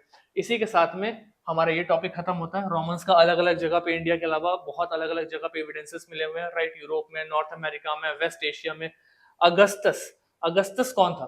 तो अगस्टस एक्चुअली में एक एम्बेसडर था, राइट, पांड्या किंगडम का। उसका टेम्पल भी बनाया हुआ है, पांड्या किंगडम में रहता था और उसका टेम्पल भी बना हुआ है, और रोमन्स के साथ में वो एम्बेसडर था, मतलब राजदूत था। तो रोमन के साथ में मैसेज ट्रांसफर करना, ये ऐसा क्यों देखा गया? क्योंकि पांड्या किंगडम में ट्रेड होता था, राइट। तो इसी चीज के बारे में यहाँ पे दिया हुआ है। Nothing more here. इसके साथ में हमारा ये चैप्टर भी गाइस खत्म होता है। So we have completed 2 different chapters right now, then and there. अब हम चलेंगे अपने थर्ड चैप्टर पे, that is trader, kings and pilgrims. देखो इस चैप्टर में ना आपको कॉन्सेप्ट मैंने सब बता दिया कि किस तरीके से हिस्ट्री चल रही है, क्या क्या चेंजेस हमें देखने को मिल रहा है। इस चैप्टर में बस की टर्म देखना है, राइट। वही सेम कॉन्सेप्ट बार बार आएगा। We just need to see the key terms की कैरावंस को क्या बोल रहे हैं, कौन से टर्म्स को हम यूज कर रहे हैं बिजनेस ट्रेडिंग क्लास के लिए। तो ये वाला चैप्टर एक्चुअली बताना क्या चाह रहा है कि ट्रेडर्स, किंग्स और पिलग्रिम्स, इन तीनों के बीच का रिलेशन। ट्रेडर्स यानी कि गिल्ड सिस्टम स्टार्ट हो गया था। गिल्ड सिस्टम मतलब क्या हो गया कि एक ग्रुप है जिसने बता दिया कि सिर्फ यहाँ पे व्यापार हम ही करेंगे, हाँ हमारे अलावा कोई नहीं आ सकता। एक गिल्ड सिस्टम बन गया था, उसका कुछ नाम था, राइट। उसके बीच में किंग्स, राजा महाराजा कैसे अपने एम्पायर को बढ़ा रहे थे, और पिलग्रिम्स, पिलग्रिम्स में बुद्धिज्म साइट, जैनिज्म साइट कैसे ग्रो कर रहा था।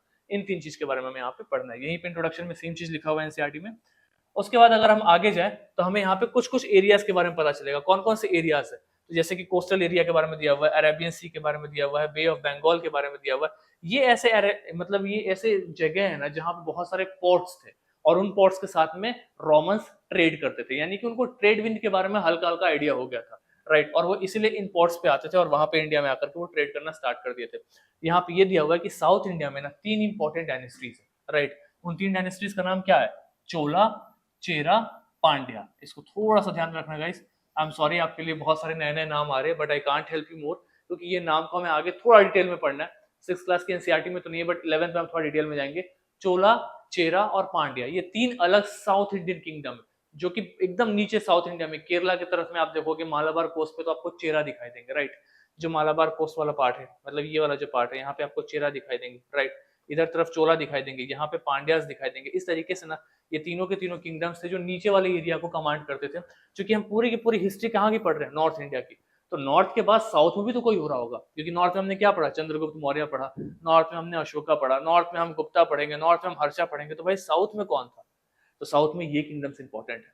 नॉर्थ और साउथ के बीच में सेंट्रल इंडिया में कौन था, तो सेंट्रल इंडिया में सतवाहनास थे, जिसके बारे में आई थिंक मैंने आपको एक बार जिक्र कर दिया। सतवाहनास कौन है, इनको थोड़ा सा मैं आपको आगे डिटेल में बताऊंगा, इसी चीज के बारे में यहाँ पे दिया हुआ है।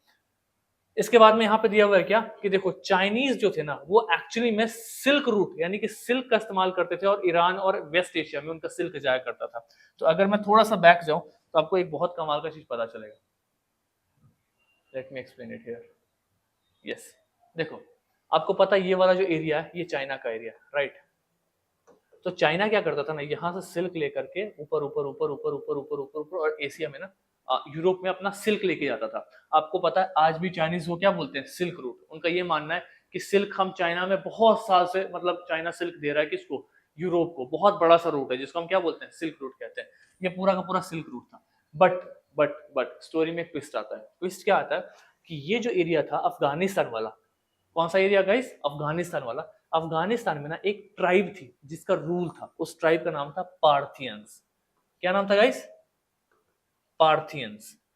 एक ट्राइब थी। देखो यहाँ पे बहुत सारे नाम आ रहे हैं क्योंकि एंशिएंट में नाम है, रूलर्स के नाम है, राइट। इनको हम डिटेल में पढ़ेंगे 11th में, बस थोड़ा सा ध्यान में रखना।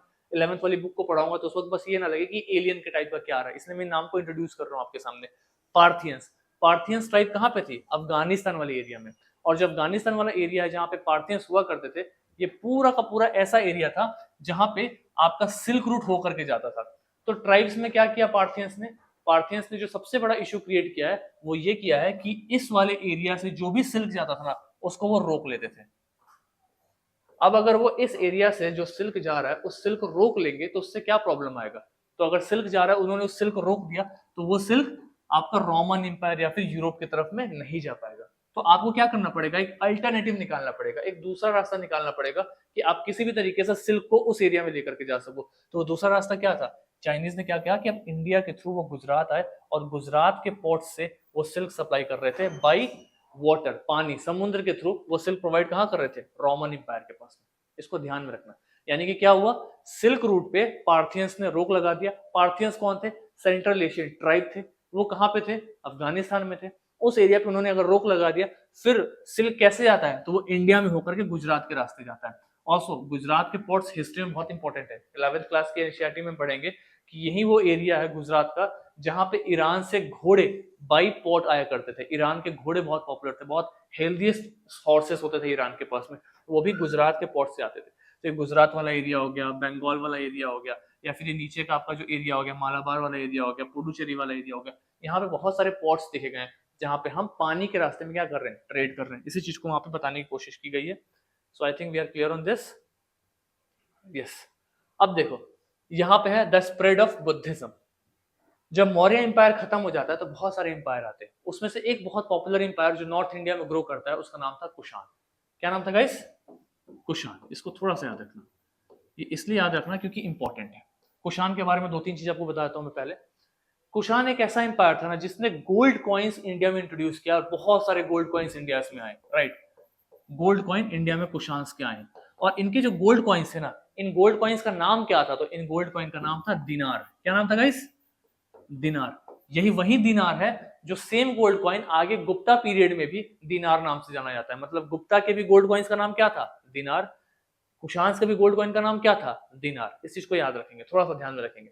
इसके बाद में जब कुषाणस का पीरियड आता है ना तो यहाँ पे ट्रेड एंड कॉमर्स पिक पे था। ट्रेड एंड कॉमर्स हम बहुत अच्छा तरीके से कर रहे थे। रोमन एम्पायर से गोल्ड आ रहा है, हम उनसे सोने ले रहे हैं, उनको मसाले बेच रहे हैं, राइट। इस तरीके से हमने उनका पूरी की पूरी इकोनॉमी को ड्रेन कर लिया। कुषाण ने पूरी इकोनॉमी वहां से ड्रेन कर लिया है। इनके पास में बहुत सारे रिसोर्सेज आ चुके हैं, राइट। और इस टाइम पे नए नए फॉर्म ऑफ आर्किटेक्चर डेवलप होते हैं। एक जो आर्किटेक्चर हमें डेवलप होते हुए नजर आता है वो होता है मथुरा में, क्योंकि कुषाण जो थे स्पेशली कनिष्क, राइट, वो बुद्धिज्म का सपोर्टर था। आपने पढ़ा होगा आगे या फिर आपको मैं पढ़ाऊंगा नेक्स्ट क्लासेस में कि क्लास मतलब जो फोर्थ बुद्धिस्ट काउंसिल हुआ है, राइट, वो कनिष्क ने कराया हुआ है कश्मीर में, राइट। मतलब वो बुद्धिज्म का सपोर्टर था, बुद्धिज्म को प्रमोट करता था। किस टाइप के बुद्धिज्म को? महायाना। तब तक महायाना आ चुका था। महायाना क्या है गाइस?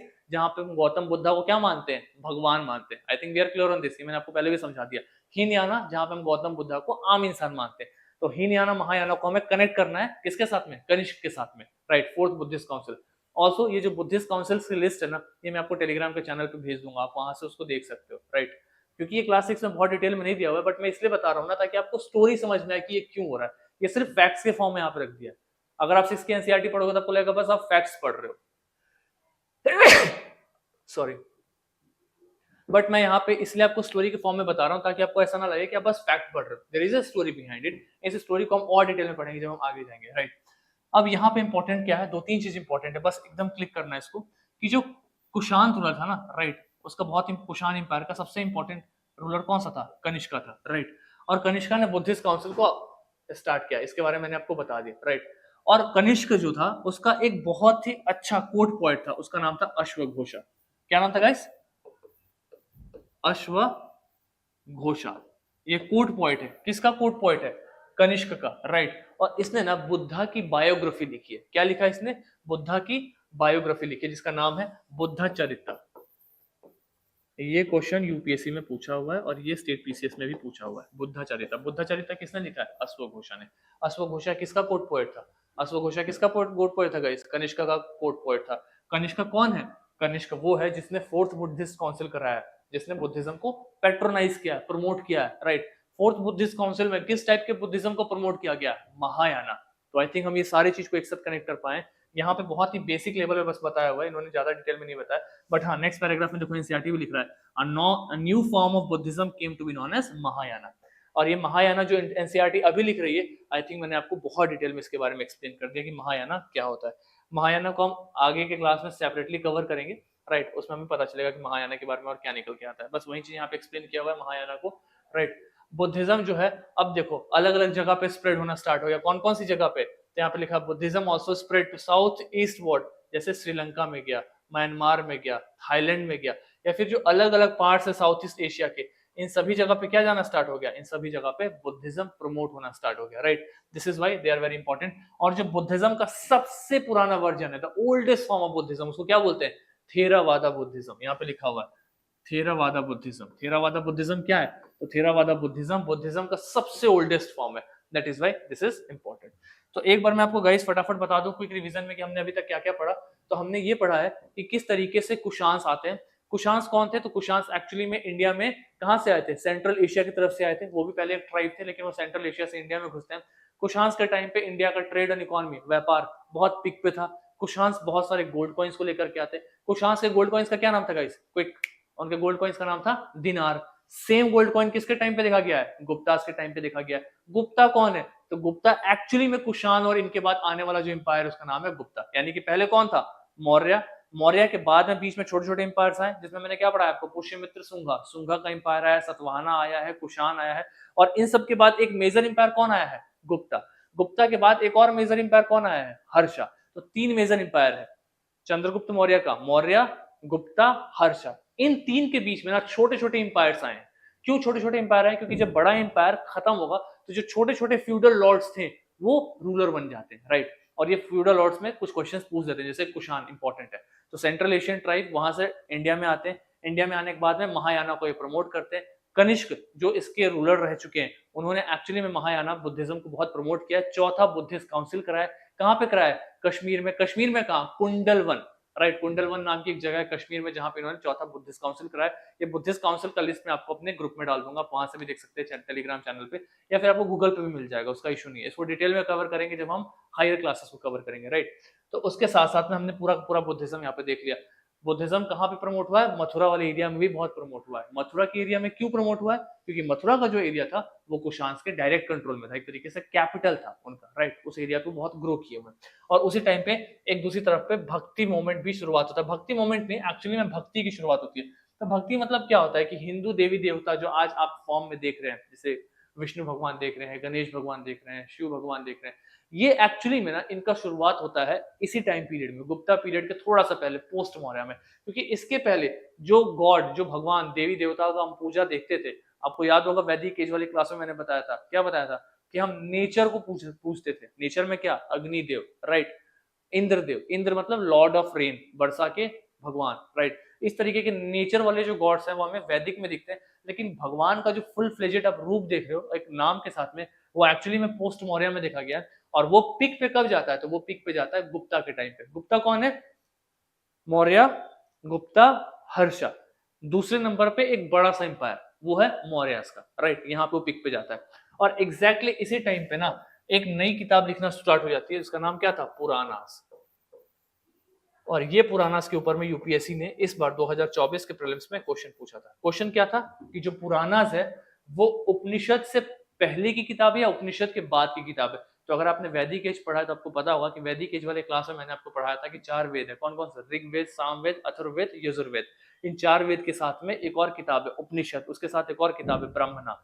ये 4-5 किताबें की शुरुआत कहाँ होती है, वैदिक एज में होता है। लेटर वैदिक एज में खास करके किताबों की शुरुआत देखी गई है। और ये पुराणास, इसके बारे में हम कब पढ़ते हैं, भक्ति का जब टाइम आता है, पोस्ट मौर्य में, मौर्य एम्पायर के बाद में, या फिर गुप्ता के टाइम पे। तो जाहिर सी बात है कि पुराणास वाली जितनी भी किताबें हैं ये सब के सब नई है। इनसे पुरानी किताब कौन सी है, उपनिषद है। यही यूपीएससी का प्रॉब्लम था। तो अब देखो यूपीएससी में क्या कर रहे हैं वो लोग, क्या फैक्ट्स पे पूछ रहे हैं, नहीं, वो फैक्ट्स को एक मीडियम के फॉर्म में यूज कर रहे हैं और पूरा कॉन्सेप्ट चेक कर ले रहे हैं आपकी हिस्ट्री का, राइट। और हिस्ट्री 90% बच्चों के साथ प्रॉब्लम क्या है ना, कि उन्होंने बस फैक्ट रटा हुआ है, ये कनेक्शंस नहीं बिल्डअप हो पा रहे कि कनिष्का से अश्वघोषा का क्या कनेक्शन है, बुद्धाचरिता का क्या कनेक्शन है, कनिष्का से बुद्धिज्म का क्या कनेक्शन है, महायाना का क्या कनेक्शन है। ये कनेक्शन हम बिल्डअप कर रहे हैं इन क्लासेस में, राइट। और सिर्फ ये हिस्ट्री के साथ नहीं करेंगे, हम इसको पॉलिटी में भी करेंगे, ज्योग्राफी में भी करेंगे, इकोनॉमिक्स में भी करेंगे, एक एक करके। और थोड़े से जल्दी फ्रीक्वेंसी में मैं लेकर के आऊंगा, इसलिए मैं रॉ बुक्स लेकर के आ रहा हूँ, क्योंकि वो पीपीटी बनाना, कंटेंट डेवलप करना बहुत टाइम कंज्यूमिंग प्रोसेस है। इससे बेटर है कि हम रॉ एनसीईआरटी लेकर के आए, देन एंड देयर उसको क्लास में सॉल्व करते जाएं, आपका भी जल्दी जल्दी टॉपिक्स कवर अप होते जाएगा, राइट। इसी चीज को यहाँ पे दिया हुआ है, भक्ति मोमेंट के बारे में कौन कौन सी किताब थी, तो वही रामायण, महाभारत एंड ऑल। इसके साथ ये चैप्टर खत्म होता है और हम आते हैं अपने second last chapter, that is new empire और किंगडम। जो नए नए एम्पायर बनना स्टार्ट होते हैं, जो नया नया किंगडम बनना स्टार्ट होता है। इस चैप्टर में गाइस हम 2 मेजर किंगडम्स के बारे में पढ़ेंगे, जैसे कि मैंने बता दिया था। हमने पहले क्या पढ़ा, मौर्य नंबर 1, मौर्य के बाद दूसरा मेजर किंगडम कौन सा है, जो मैंने बताया अभी आपको, गुप्ता, राइट, नंबर 2। गुप्ता के बाद में तीसरा मेजर किंगडम कौन सा है guys, Harsha, right, Harsha, that is number 3। ये 3 मेजर किंगडम्स है। हमने मौर्य पढ़ लिया, मौर्य के बाद हमने पोस्ट मौर्य में क्या पढ़ा, पुष्यमित्र शुंगा पढ़ा। कौन था वो, मिलिट्री जनरल था, किसका, बृहद्रथा। बृहद्रथा कौन था, तो मौर्य का सबसे लास्ट रूलर बृहद्रथा। इसका नाम याद कर लेना। मैं क्यों बार बार इसका नाम ले रहा हूँ, क्योंकि क्वेश्चन आ सकता है कि मौर्य डायनेस्टी का सबसे लास्ट रूलर कौन था, बृहद्रथा। या फिर ये क्वेश्चन आ सकता है कि मौर्य डायनेस्टी का जो सबसे लास्ट रूलर था, उसके मिलिट्री जनरल ने उसको असैसिनेट कर दिया, उसकी हत्या कर दी थी और अपनी डायनेस्टी स्टार्ट की थी। क्या नाम है उसका, पुष्यमित्र शुंगा। कौन सी डायनेस्टी स्टार्ट की, शुंगा डायनेस्टी स्टार्ट की। तो यहाँ मौर्य के बाद में फिर पोस्ट मौर्य आता है। पोस्ट मौर्य में मैंने क्या बताया कि नॉर्थ इंडिया में शुंगास थे, शुंगा के बाद कनवाज आ जाते हैं। कनवाज में जैसे कनिष्का, कनिष्का कौन, जो बुद्धिज्म को प्रमोट कर रहे हैं। सेंट्रल इंडिया में सतवाहना, ये नाम मैं बार बार बोल रहा हूँ ताकि दिमाग में बैठ जाए। सेंट्रल इंडिया में कौन था गाइस, सतवाहना। और साउथ इंडिया में, तो साउथ इंडिया में आपने देखा 3 इंपॉर्टेंट एम्पायर्स थे, चेरा, चोला, पांड्या, राइट। बस इन नाम्स को ना दिमाग में बैठा के रखो, थोड़ा सा याद करते रहो। मैं एक मैप भी ड्रॉ कर देता हूँ ताकि आपको याद करने में दिक्कत ना हो। आई जस्ट वांट कि बस ये नाम ऐसा ना हो कि आप याद नहीं कर पा रहे, उस चक्कर में आपके इश्यूज बढ़ते जा रहे हैं, right. Please pardon me for the map, right. हमने क्या पढ़ा कि जैसे ही मौर्य एम्पायर खत्म होता है तो यहाँ पे खास करके नॉर्थ इंडिया में सबसे पहले कौन आते हैं, शुंगास आते हैं। और शुंगास के बाद में कनिष्का यानी कि कुषाण रूलर्स आते हैं, राइट। इसके बीच में भी बहुत सारे रूलर्स आए, नहीं जरूरत है अभी, बस बेसिक लेवल पे देखो। मैं ये सोच रहा हूँ कि आप बेसिक से समझ रहे हो। ये रूलर्स आते हैं, राइट। इन्होंने किसको ज्यादा प्रमोट किया, तो इन्होंने बुद्धिज्म को ज्यादा प्रमोट किया। ये सब हमने कवर कर लिया। ये जो सेंट्रल एशिया वाला एरिया था, इस पे कौन आता है, तो इस पे सतवाहनास आते हैं। कौन आते हैं गाइस, सतवाहनास। इसको मैंने 10 बार बोल दिया, आपको याद हो जाएगा ये नाम, क्योंकि सतवाहना से यूपीएससी क्वेश्चन पूछते रहती है। गौतमी पुत्र सतकर्णी, राइट, श्री सतकर्णी। इसको स्पेशली हम क्लास 11 में डिटेल में कवर करेंगे। और यहाँ पे कौन आता है, तो यहाँ पे था आपका चेरा, चोला, पांड्या। ये वाला जो एरिया था, चेरा, चोला, पांड्या, राइट, चेरा, चोला, पांड्या, सीसीपी। ये यहाँ पे इन एरियाज में रूल कर रहे थे। तो बेसिक सा स्ट्रक्चर है कि कौन से एरिया पे कौन रूल कर रहा था। असम में भी कुछ कुछ रूलर्स है, लेकिन ये सारे के सारे रूलर्स किसके अंडर में थे, जो नॉर्थ इंडिया में था। और ये हिस्ट्री में देखा गया है कि जिसने नॉर्थ इंडिया को रूल किया उसने पूरे इंडिया को रूल किया। इनफैक्ट आप आज करंट की पॉलिटिक्स में देखो, ऐसा कहा गया कि जो party current government north India में मेजोरिटी में, वो पूरे देश में मेजोरिटी में होती है, राइट। ये हमेशा से एक टेबल ड्रॉ करते हुआ है, मतलब there is nothing between north and south, but एक तरीके से एक पैटर्न आप देखोगे तो आपको ऐसे ही दिखाई देगा। नॉर्थ इंडिया में आप देखो, जैसे अगर आप मिडिवल इंडिया में जाओगे तो आपको दिखाई देगा इल्तुतमिश दिखाई देंगे, राइट। आपको मिडिवल इंडिया में कौन दिखाई देगा, अलाउद्दीन खिलजी दिखाई देगा। तो जब नॉर्थ इंडिया में आप देखोगे खिलजी है तो वो साउथ इंडिया तक आता है, लोगों को इन्वेड कर रहा है। बिंदुसार के बारे में देखोगे साउथ इंडिया तक आने की कोशिश करता है। अशोका के बारे में देखोगे साउथ इंडिया तक आने की कोशिश करता है। क्यों? क्योंकि जिसके पास नॉर्थ है ना, वो कोशिश करता है कि वो बहुत पावरफुल है, वो साउथ में भी आए। इसका रीजन क्या है? कॉन्सेप्चुअल अंडरस्टैंडिंग में क्या रीजन है? तो रीजन मैंने बताया हुआ है, नॉर्थ से बहुत सारी नदियां बह रही है, नदियां बह रही है तो वहां की सॉइल फर्टाइल है, एग्रीकल्चर मास स्केल पे, बार्टर सिस्टम चल रहा है लेन देन का, तो trade and commerce mass scale पे। It is clear? So I think we are clear on this. देखो ये जो कॉन्सेप्ट है ना, ये हर जगह लगेगा, मॉडर्न इंडिया में भी लगेगा। मेरे से एक बार क्वेश्चन पूछा गया था कि क्या ऐसा रीजन है कि वेस्ट बंगाल से ही सारे के सारे रेवोल्यूशनरीज आए थे। इसका भी रीजन यही है, वेस्ट बंगाल बहुत वेल ऑफ स्टेट था, क्योंकि वहां पर रिवर्स जा रही है, कहाँ पे, बे ऑफ बंगाल में। वो एरिया बहुत प्रोडक्टिव है, वहाँ एग्रीकल्चर हो रहा है, वहाँ पे क्राफ्ट डेवलप हो रहा है, राइट। तो क्राफ्ट डेवलप हो रहा है तो बिजनेस डेवलप हो रहा है, वहाँ के लोग पढ़े लिखे हैं, पढ़े लिखे लोग हैं तो उनको ज्ञान है, वो ब्रिटिशर्स के अंदर गुलाम नहीं रहेंगे, तो वहां से उनको रिवोल्ट करेंगे। तो कौन कौन निकल करके आता है? चंद्रशेखर आजाद आते हैं, अरबिंदो घोष आते हैं, ऐसे बहुत सारे लोग आते हैं आपको, सुभाष चंद्र बोस आते हैं, राइट। ऐसे बहुत सारे लोग आते हैं जो आपको कहाँ, बंगाल वाले रीजन से दिखाई देंगे, not Chandrashekhar Azad, but these are the people जो बंगाल वाले रीजन से आपको दिखाई देंगे, रेवोल्यूशनरीज, राइट। बहुत सारे रेवोल्यूशनरीज आपको दिखेंगे, और सेम चीज आपको एंशिएंट इंडिया में भी दिखने को मिलेगा। तो ये पैटर्न है जो हर जगह सेम तरीके से रिपीट हो रहा है, राइट। तो इसको हमने कवर कर लिया है ना। यहाँ पे दिया हुआ है प्रशस्ति। अब देखो, जब समुद्रगुप्त, जब हम गुप्ता के बारे में पढ़ते हैं ना, तो गुप्ता में दो रूलर बहुत इंपॉर्टेंट है, बस दो रूलर खत्म हो जाएगा गुप्ता। एक समुद्रगुप्त, राइट, और दूसरे इनके बेटे, उनका नाम था चंद्रगुप्त टू, और इनको विक्रमादित्य भी कहते हैं, राइट। तो देखो यहाँ पे भी चंद्रगुप्त है, ये वो चंद्रगुप्त नहीं है जो चंद्रगुप्त मौर्य थे, मौर्य वाले, right. This is Chandragupta two Vikramaditya. तो गुप्ता एम्पायर में दो इंपॉर्टेंट रूलर है, एक समुद्रगुप्त। समुद्रगुप्त के बारे में ऐसा कहा गया है कि he is considered as Napoleon of India, Bharat का नेपोलियन। मतलब समुद्रगुप्त ने पूरा का पूरा नॉर्थ से लेकर साउथ तक ना अपने आप को एक्सपेंड करने की कोशिश की। उसने पूरी कोशिश की कि साउथ इंडिया भी अपने कंट्रोल में आ जाए, एक्सपेंशनिज्म, अपने आप को फैलाने की कोशिश की। He has followed the policy of expansionism. कौन? Samudragupta, that is why he is important. और समुद्रगुप्त का बेटा कौन था? चंद्रगुप्त टू विक्रमादित्य। ये भी इंपॉर्टेंट है, इनको हम कवर करेंगे आगे के बैचेस में। अब समुद्रगुप्त के टाइम पे ना प्रयाग प्रशस्ति, इसको याद रखना, हिंदी में क्या बोलेंगे इसको? प्रयाग प्रशस्ति। इसको इंग्लिश में बोलेंगे अलाहाबाद इंस्क्रिप्शन। किसके टाइम पे मिलता है? समुद्रगुप्त के टाइम पे। अलाहाबाद इंस्क्रिप्शन कौन लिखा है? तो समुद्रगुप्त का एक कोर्ट पोएट थे, हरिसेना। गाइस ये याद करना आप लोग, ये ध्यान में रखना, हरिसेना किसका कोर्ट पोएट था? तो हरिसेना कोर्ट पोएट था समुद्रगुप्त का। उसने क्या लिखा है? प्रयाग प्रशस्ति, अलाहाबाद इंस्क्रिप्शन। उसमें क्या लिखा है? उसमें लिखा है कि किस तरीके से समुद्रगुप्त ने काफी रूलर्स को हराया है। समुद्रगुप्त की बहुत सारी बड़ाइयां लिखी हुई है, किस तरीके से उसने अपने आप को एक्सपांड किया, अपने एम्पायर को बहुत आगे तक बढ़ाया हुआ है। पॉलिसी ऑफ एक्सपेंशनिज्म फॉलो करता है, किस तरीके से इंडिया के अलग अलग रूलर्स उसको ट्रिब्यूट्स देते हैं, राइट, उसके अंदर रहते हैं। So these are certain things which are given by, which are written by Harisena in Allahabad inscription, and it talks about Samudragupta, right? It is clear?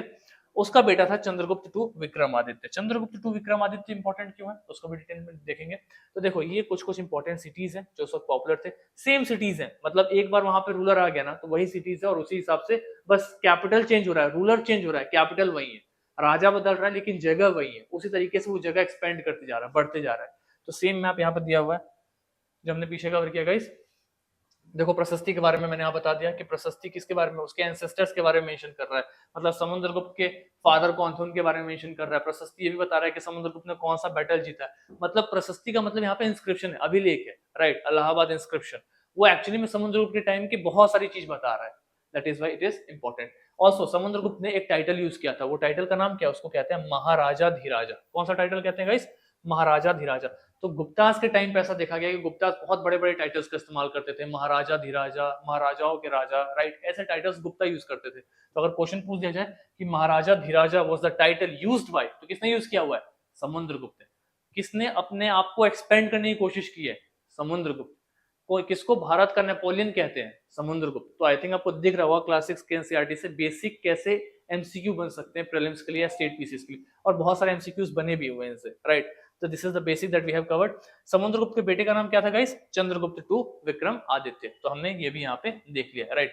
Chandragupta two Vikramaditya के बारे में बस थोड़ा सा बता दूं। चंद्रगुप्त टू विक्रमादित्य अपने आप को साउथ इंडिया में एक्सपेंड करने की कोशिश करता है, राइट। और वो लड़ाई करता है कहां पे? नर्मदा रिवर के पास। कौन सा रिवर के पास गाइस? नर्मदा रिवर के पास। और किसके साथ लड़ाई करता है?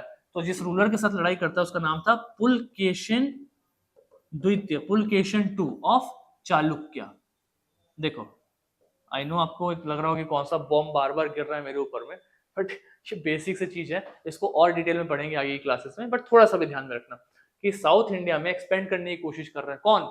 चंद्रगुप्त टू विक्रमादित्य। वो किसका बेटा है? समुद्रगुप्त का है। एक्सपेंड करता है तो उसकी लड़ाई होती है, चालुक्य एक रूल था, उसका एक राजा है, उसका नाम है पुलकेशिन टू। क्या नाम है उसका? पुलकेशिन टू। पुलकेशिन टू के साथ उसकी लड़ाई होती है।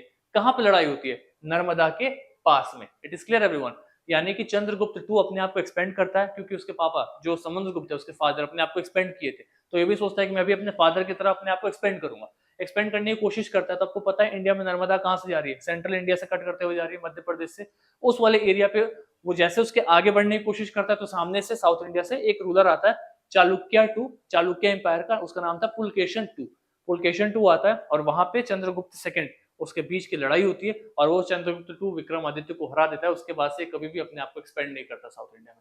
इसलिए इंपॉर्टेंट क्यों है? क्योंकि प्रीलिम्स में ऐसे क्वेश्चंस बन सकते हैं। स्टेट पीसीएस में पूछा हुआ है कि कौन सा ऐसा रूलर था जिसकी लड़ाई नर्मदा रिवर के पास में पुलकेशिन टू के साथ हुआ है। तो उस रूलर का नाम क्या है? चंद्रगुप्त टू विक्रमादित्य। इन चीजों को लिख लेना। क्लास 6 की एनसीईआरटी मैंने बहुत बेसिक लेवल में दिया हुआ, बहुत बेसिक लेवल में, इसलिए मैंने आपको कवर करा दिया ताकि आप एक बार रीड करोगे ना तो फील कि हाँ ये कवर हो चुका है।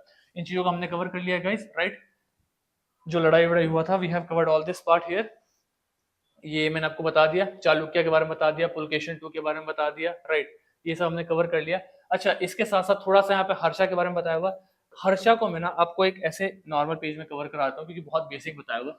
हर्षा एक्चुअली ये रूलर आता है पिक्चर में, बट इसकी डायनेस्टी जो स्टार्ट होती है ना उसको कहते थे पुष्यभूति। पुष्यभूति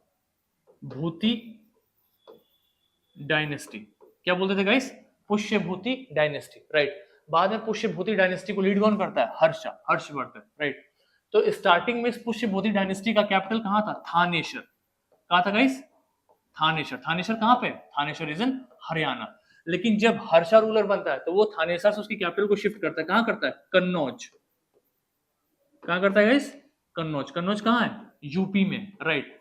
कन्नौज के बारे में ऐसा कहते हैं कि थोड़ा सा हाई लैंड पे था, थोड़े से ऊंचे जमीन पे था, तो उस एरिया पे अपने किले को बनाना थोड़ा इजी था क्योंकि वहां पे किला बनाएगा तो सामने से कोई अटैक करने आएगा तो उसको साथ रिवोल्ट करना इजी है, उसको रिपेल करना इजी है। इसलिए कन्नौज में वो एक्चुअली में यूपी में अपना कैपिटल शिफ्ट करता है। कौन? हर्षा। और हर्षा फिर वहां से एक्चुअली में स्टार्टिंग में हर्षा शैविज्म को फॉलो करता था, मतलब वो हिंदू था। लेकिन हर्षा के टाइम पे ना हिंसांग इंडिया में आता है। कौन आता है इंडिया में? हिंसांग। और हिंसांग हर्षा को बुद्धिज्म में कन्वर्ट कर देता है। कौन? हिंसांग, HIEUNTSANG। कोई दिक्कत नहीं है, इनके बारे में हम डिटेल में आगे पढ़ेंगे, इसको लेकर के डरने की जरूरत नहीं है। बाकी यही सब चीज यहाँ पे दिया हुआ है, right, that we have covered here, जिसके बारे में हमने बैचेस में कवर कर लिया। एक नई प्रकार की आर्मी, कौन सी आर्मी थी? तो ये आर्मी यहाँ पे फ्यूडलिज्म की बात कर रहा है।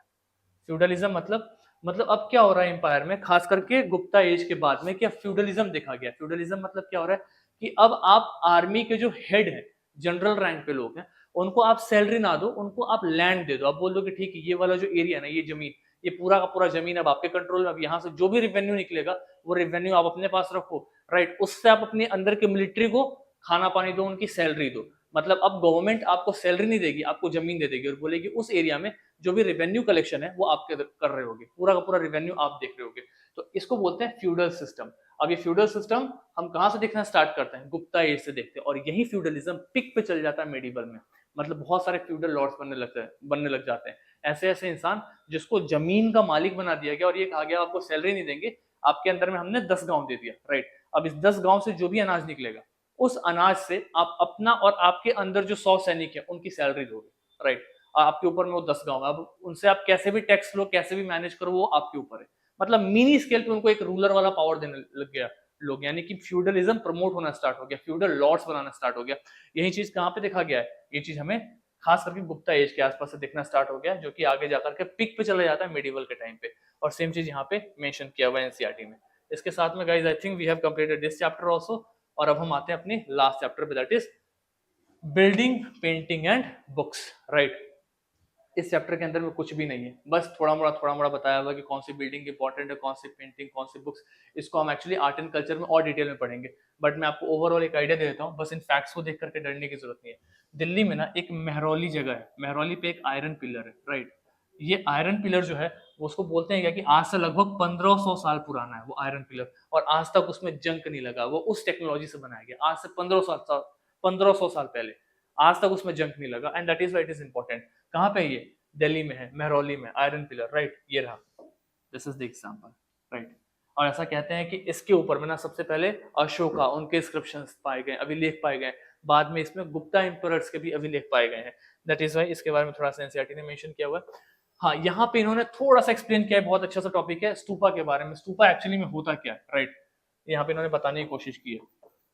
तो स्तूपा एक्चुअली में सेमी सर्कल होता है। अगर आपसे क्वेश्चन पूछ दिया जाए कि stupa is rectangular, I think किसी जगह क्वेश्चन पूछा था, शायद प्रीलिम्स में ही क्वेश्चन पूछा हुआ था, और वहां पे एक ऑप्शन ये भी था कि stupa is rectangular in nature. That is wrong answer. Stupa is semi circular, semi circular होता है स्तूपा, राइट। स्तूपा होता क्या है? तो बुद्धिज्म में जो भी आपका जो बुद्धा है, चाहे बुद्धा के जो फॉलोअर्स है, जो वो मर जाते हैं ना, तो उनके रेलिक्स, मतलब उनके कुछ इंपॉर्टेंट चीजों को स्तूपा के अंदर रखा गया हुआ है, राइट। उनके चश्मे को, उनके कपड़े को, उनके रेलिक्स को बेसिकली स्तूपा में रखा गया हुआ है, राइट। ये एक्चुअली में उनके डेथ को एक्सप्लेन करता है, उनकी मृत्यु को दिखाता है। कौन? स्तूपा। अब स्तूपा के बारे में बताया गया है, यहाँ पे थोड़ा सा डिटेल में एनसीईआरटी ने कवर किया है कि स्तूपा के बारे में often a path known as pradakshina path was laid around the stupa. Stupa के आसपास में ना एक पाथ बनाया गया, एक रास्ता बनाया गया, जिसका नाम क्या है? प्रदक्षिणा पाथ, राइट। एक्चुअली में क्या होता है ना, प्रदक्षिणा पाथ के लोग गोल गोल घूमते हैं और प्रेयर्स करते हैं। एक्चुअली ये पाथ इसलिए इंपॉर्टेंट है, अगर क्वेश्चन पूछ दिया जाए कि the path made around the stupa is called, तो उसका आंसर क्या होगा? प्रदक्षिणा पाथ, राइट। यहीं पे दिया हुआ है। किस तरीके से घूमेंगे? तो क्लॉकवाइज डायरेक्शन में। ये क्वेश्चन हो सकता है कि ये जो प्रदक्षिणा पाथ है, यहाँ पे लोग क्लॉकवाइज घूमेंगे या फिर एंटी क्लॉकवाइज घूमेंगे। तो जाहिर सी बात है कैसे घूमेंगे? क्लॉकवाइज घूमेंगे। यहाँ पे हमने कवर कर लिया है, राइट। इसके बाद में यहाँ पे क्या दिया हुआ है कि स्तूपा जो है एक्चुअली में सिर्फ बुद्धिज्म में नहीं है। हम देखेंगे ना तो स्तूपा की शुरुआत हिंदुइज्म से है। बहुत सारे ऐसे टेम्पल्स है जहां पे आप स्तूपा जैसे स्ट्रक्चर्स देखने को मिलेंगे। तो प्रीलिम्स 2023 में क्वेश्चन आया था कि stupa was something that started from Buddhism. Stupa की शुरुआत बुद्धिज्म से होती है। वो ऑप्शन गलत था, क्योंकि स्तूपा की शुरुआत बुद्धिज्म से भी पहले हिंदुइज्म में देखी गई है, राइट। बुद्धिज्म में स्तूपा का कल्चर पिक पे चला गया, राइट। स्तूपा को एज अ सिंबल भी यूज किया गया है, जहां तक मुझे ध्यान में आ रहा है डेथ ऑफ बुद्धा, या कहीं पे स्तूपा को एक चिन्ह के रूप में इस्तेमाल किया गया है। तो लोग ना स्तूपा को ये समझ गए कि जहां भी स्तूपा आया वहां पे बुद्धिज्म है। ये गलत है। Stupa is not always about Buddhism. Actually में बुद्धिज्म इज समथिंग जो स्तूपा को रिफ्लेक्ट करता है, बट स्तूपा की शुरुआत जो है वो कहीं ना कहीं ब्राह्मणिकल और हिंदुइज्म कल्चर से हमें देखने को मिलती है। So I think we are clear on this part. Okay, so guys इस पेज में हमें क्या देखने को मिलता है? तो जिस तरीके से बुद्धिज्म और उसका आर्किटेक्चर स्तूपा प्रमोट हो रहा था, on A parallel line India में भी जो टेम्पल्स है ना, उनमें इवोल्यूशन देखने को मिल रहा है। क्या इवोल्यूशन देखने को मिल रहा है? तो इंडिया के जो टेम्पल्स है ना, उनके हेड को, जो उनके सबसे ऊपर वाला पार्ट है, उसको शिखरा कहते हैं। क्या कहते हैं? शिखर। आपने शिखर वर्ड सुना है ना? शिखर मतलब जो सबसे हेड होता है, शिखर, उसको बोलते हैं, राइट। इसके बाद से सबसे इंपॉर्टेंट क्या है कि जो अधिकतर टेम्पल्स है ना, most temples had a space known as the mandapa. मतलब टेम्पल्स में ना एक ऐसा जगह होता था जहां पे लोग आते थे, मिलते थे, बैठते थे, बातें करते थे। उस जगह का नाम क्या था? उसको मंडपा कहते हैं। क्या बोलते हैं गाइस उसको? मंडपा। तो आपसे पूछा जाए शिखर क्या है, तो टॉप ऑफ द टेम्पल इसका शिखर। मंडपा क्या है? तो एक place, assembly hall where people used to sit together and used to talk, उसको क्या बोलेंगे? मंडपा। एक ऐसी जगह जहां लोग बैठ के बात करते थे, उसको मंडपा कहते हैं, राइट। इसके बाद से एक और चीज इंपॉर्टेंट है, गर्भगृह। गर्भगृह क्या है? तो ये आप मुझे बताएंगे कि गर्भगृह क्या है। बहुत इंपॉर्टेंट है, अगर आपने थोड़ा सा पढ़ा तो आपको आइडिया होगा गर्भगृह क्या है। नाउ कमिंग अगेन, महाबलीपुरम ये जो एरिया है और ऐहोल ये जो एरिया, ये साउथ इंडिया में, यहाँ पे बहुत सारे टेम्पल्स इवॉल्व होते हुए नजर आए। क्यों इवॉल्व होते हुए नजर आए, ये आगे मैं आपको बताऊंगा नेक्स्ट क्लासेस में, right. So this is all about the basics. ये स्तूपास के बारे में हमने कवर कर लिया। स्तूपास के अंदर में क्या होते हैं वो चीजों को यहाँ पे मेंशन किया है। तो I think we are done with this stupas. Paintings के बारे में देखें तो अजंता और इल्लोरा ऐसे केव्स हमें देखने को मिले, अजंता और इल्लोरा, राइट।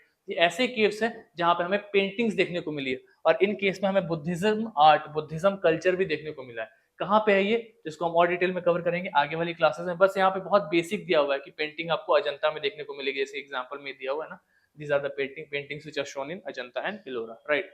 इसके बाद में अगर आप बुक्स की बात करें तो देखो बहुत बहुत फैक्ट्स है, इन्होंने बहुत फैक्ट्स गिरा दिया हुआ है, राइट। मैं थोड़ा सा डिटेल में बताऊंगा आपको आगे जाकर के।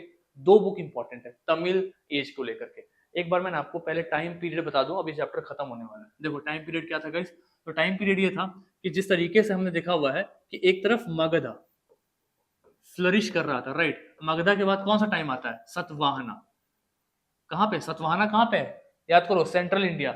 सतवाहना का जो टाइम था ना वो अराउंड सेकेंड सेंचुरी बीसी, इसके आसपास का टाइम है।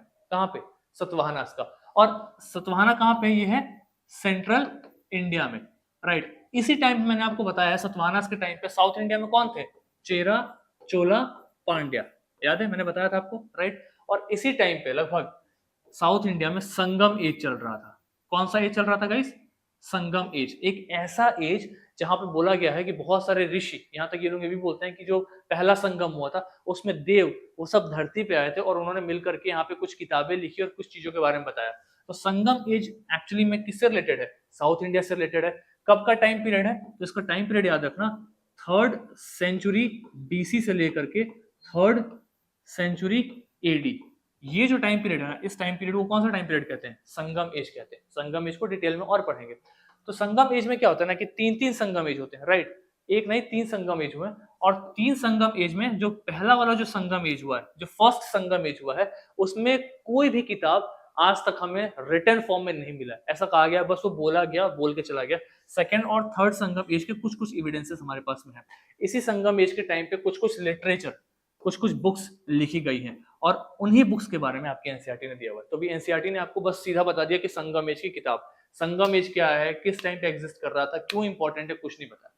तो ये जो मैंने आपको रिलेशन बताया, इससे आपको क्लियर होगा कि सतवाहनास जो कहाँ पे थे, सतवाहनास थे हमारे सेंट्रल इंडिया में, राइट। उस टाइम पे साउथ इंडिया में चेला, चोरा, पांड्या, ये तीन इंपरर्स थे। और उसी टाइम पे साउथ इंडिया में क्या चल रहा था, संगम एज चल रहा था। टाइम पीरियड क्या है, थर्ड सेंचुरी बीसी से लेकर के थर्ड सेंचुरी एडी। आपको पता है बीसी और एडी का टाइम कैसे चलता है, बीसी में उल्टा चलता है, एडी में आगे चलता है। इसलिए मैंने बताया था अशोका का, अशोका रूलर कब बना है, 268 बीसी। रूलर बनने के 7 साल बाद कलिंगा हुआ है, कब, 261। तो 68 से कहां आ रहे हैं, 61 पे आ रहे हैं। क्यों, क्योंकि बीसी है, बिफोर क्राइस्ट, ईशा पूर्व, तो ये उल्टा चलेगा। ये बीसी मतलब बिफोर क्राइस्ट है, ये बीसी आप कोई और बीसी में समझ लेना, राइट। तो I think this is done आज की class. I think this is very very very high yielding class, right. इसमें मैंने पूरा एनसीईआरटी कवर कराने की कोशिश की है। और मैं मतलब मेरा भी एथिक्स अलाउ नहीं करेगा कि मैं इन चैप्टर्स को बस स्कीप आउट कर दूं। मैं कैसे भी कोशिश कर रहा हूँ कि आपको याद ना करना पड़े, रटना ना पड़े। एंड आई मेक श्योर कि इसके बाद ना आपको रटना नहीं पड़ेगा, बस आपको एक बार रीड करना है, चीजें आपके हाथ में आ चुकी होंगी, राइट। यही लिखा हुआ है, reading and preserving old stories, इसी के बारे में। ओल्ड स्टोरी कौन सी, पुराना वाला मैंने आपको पूरा एक्सप्लेन कर दिया है। पुराना किस टाइम पे लिखा गया, गुप्तास के टाइम पे। कुछ पुरानास तो 11th century AD, 12th century AD, medieval India में तक आके पुरानास लिखा गया हुआ है। तो इसलिए आपकी प्रीलिम्स में जो क्वेश्चन आया था कि पुराना और उपनिषद में पुराना कौन सा है, तो एक्चुअली में उपनिषद पुराना है, पुराना उतना पुराना नहीं है, राइट ना। ये पुरानास, ये जो किताब है, इसमें क्या लिखा गया है, तो इसमें मिथिकल स्टोरीज लिखी हुई है, अलग अलग स्टोरीज लिखी हुई है जो हिंदुइज्म से रिलेटेड है, राइट। तो अलग अलग तरीके के पुरानास अलग अलग टाइम पीरियड में नजर आते हैं हमें लिखे हुए। इसके बाद से आपके आगे जाकर के रामायण के बारे में दिया हुआ है कि रामायण क्या है, भगवान राम के ऊपर में एक इपिक है, एक कहानी है, राइट। महाभारत के बारे में दिया हुआ है जो कि बहुत बेसिक सा है, महाभारत एंड रामायण, ये सारी किताबें लिखी जा रही हैं, राइट। और इसके साथ में जाकर के हमारा ये जो चैप्टर ये खत्म हो रहा है। बस एक इंपॉर्टेंट है, दो चीज, कि जीरो और आयुर्वेदा, और एक यहाँ पे आर्यभट्ट, ये तीन इंपॉर्टेंट है। देखो आर्यभट्ट और कालिदास ऐसे महान महान लोग किसके टाइम पीरियड में थे, गुप्तास एज के टाइम पीरियड में थे। गुप्ता में भी किसके टाइम पीरियड में, तो मैं एक हिंट दे रहा हूं, कौन सा ऐसा रूलर था जिसने पुलकेशन टू से लड़ाई किया नर्मदा के पास और वो हार गया, पुलकेशन टू जीत गया था, कौन था, चंद्रगुप्त टू विक्रमादित्य। विक्रमादित्य अपने आप को साउथ में एक्सपेंड करने के लिए कहां लड़ाई कर रहा है, नर्मदा पे। बार बार कनेक्ट क्यों कर रहा हूं, ताकि आपको बैच में याद हो जाए ये चीजें। तो एग्जैक्टली उसी के टाइम पे, किसके टाइम पे, चंद्रगुप्त टू विक्रमादित्य, उसी के टाइम पे आर्यभट्ट नाम के एक मैथमेटिशियन होते थे, प्लस वो एक एस्ट्रोनॉमर भी होते थे। उन्होंने एक किताब लिखा था आर्यभट्टिनम।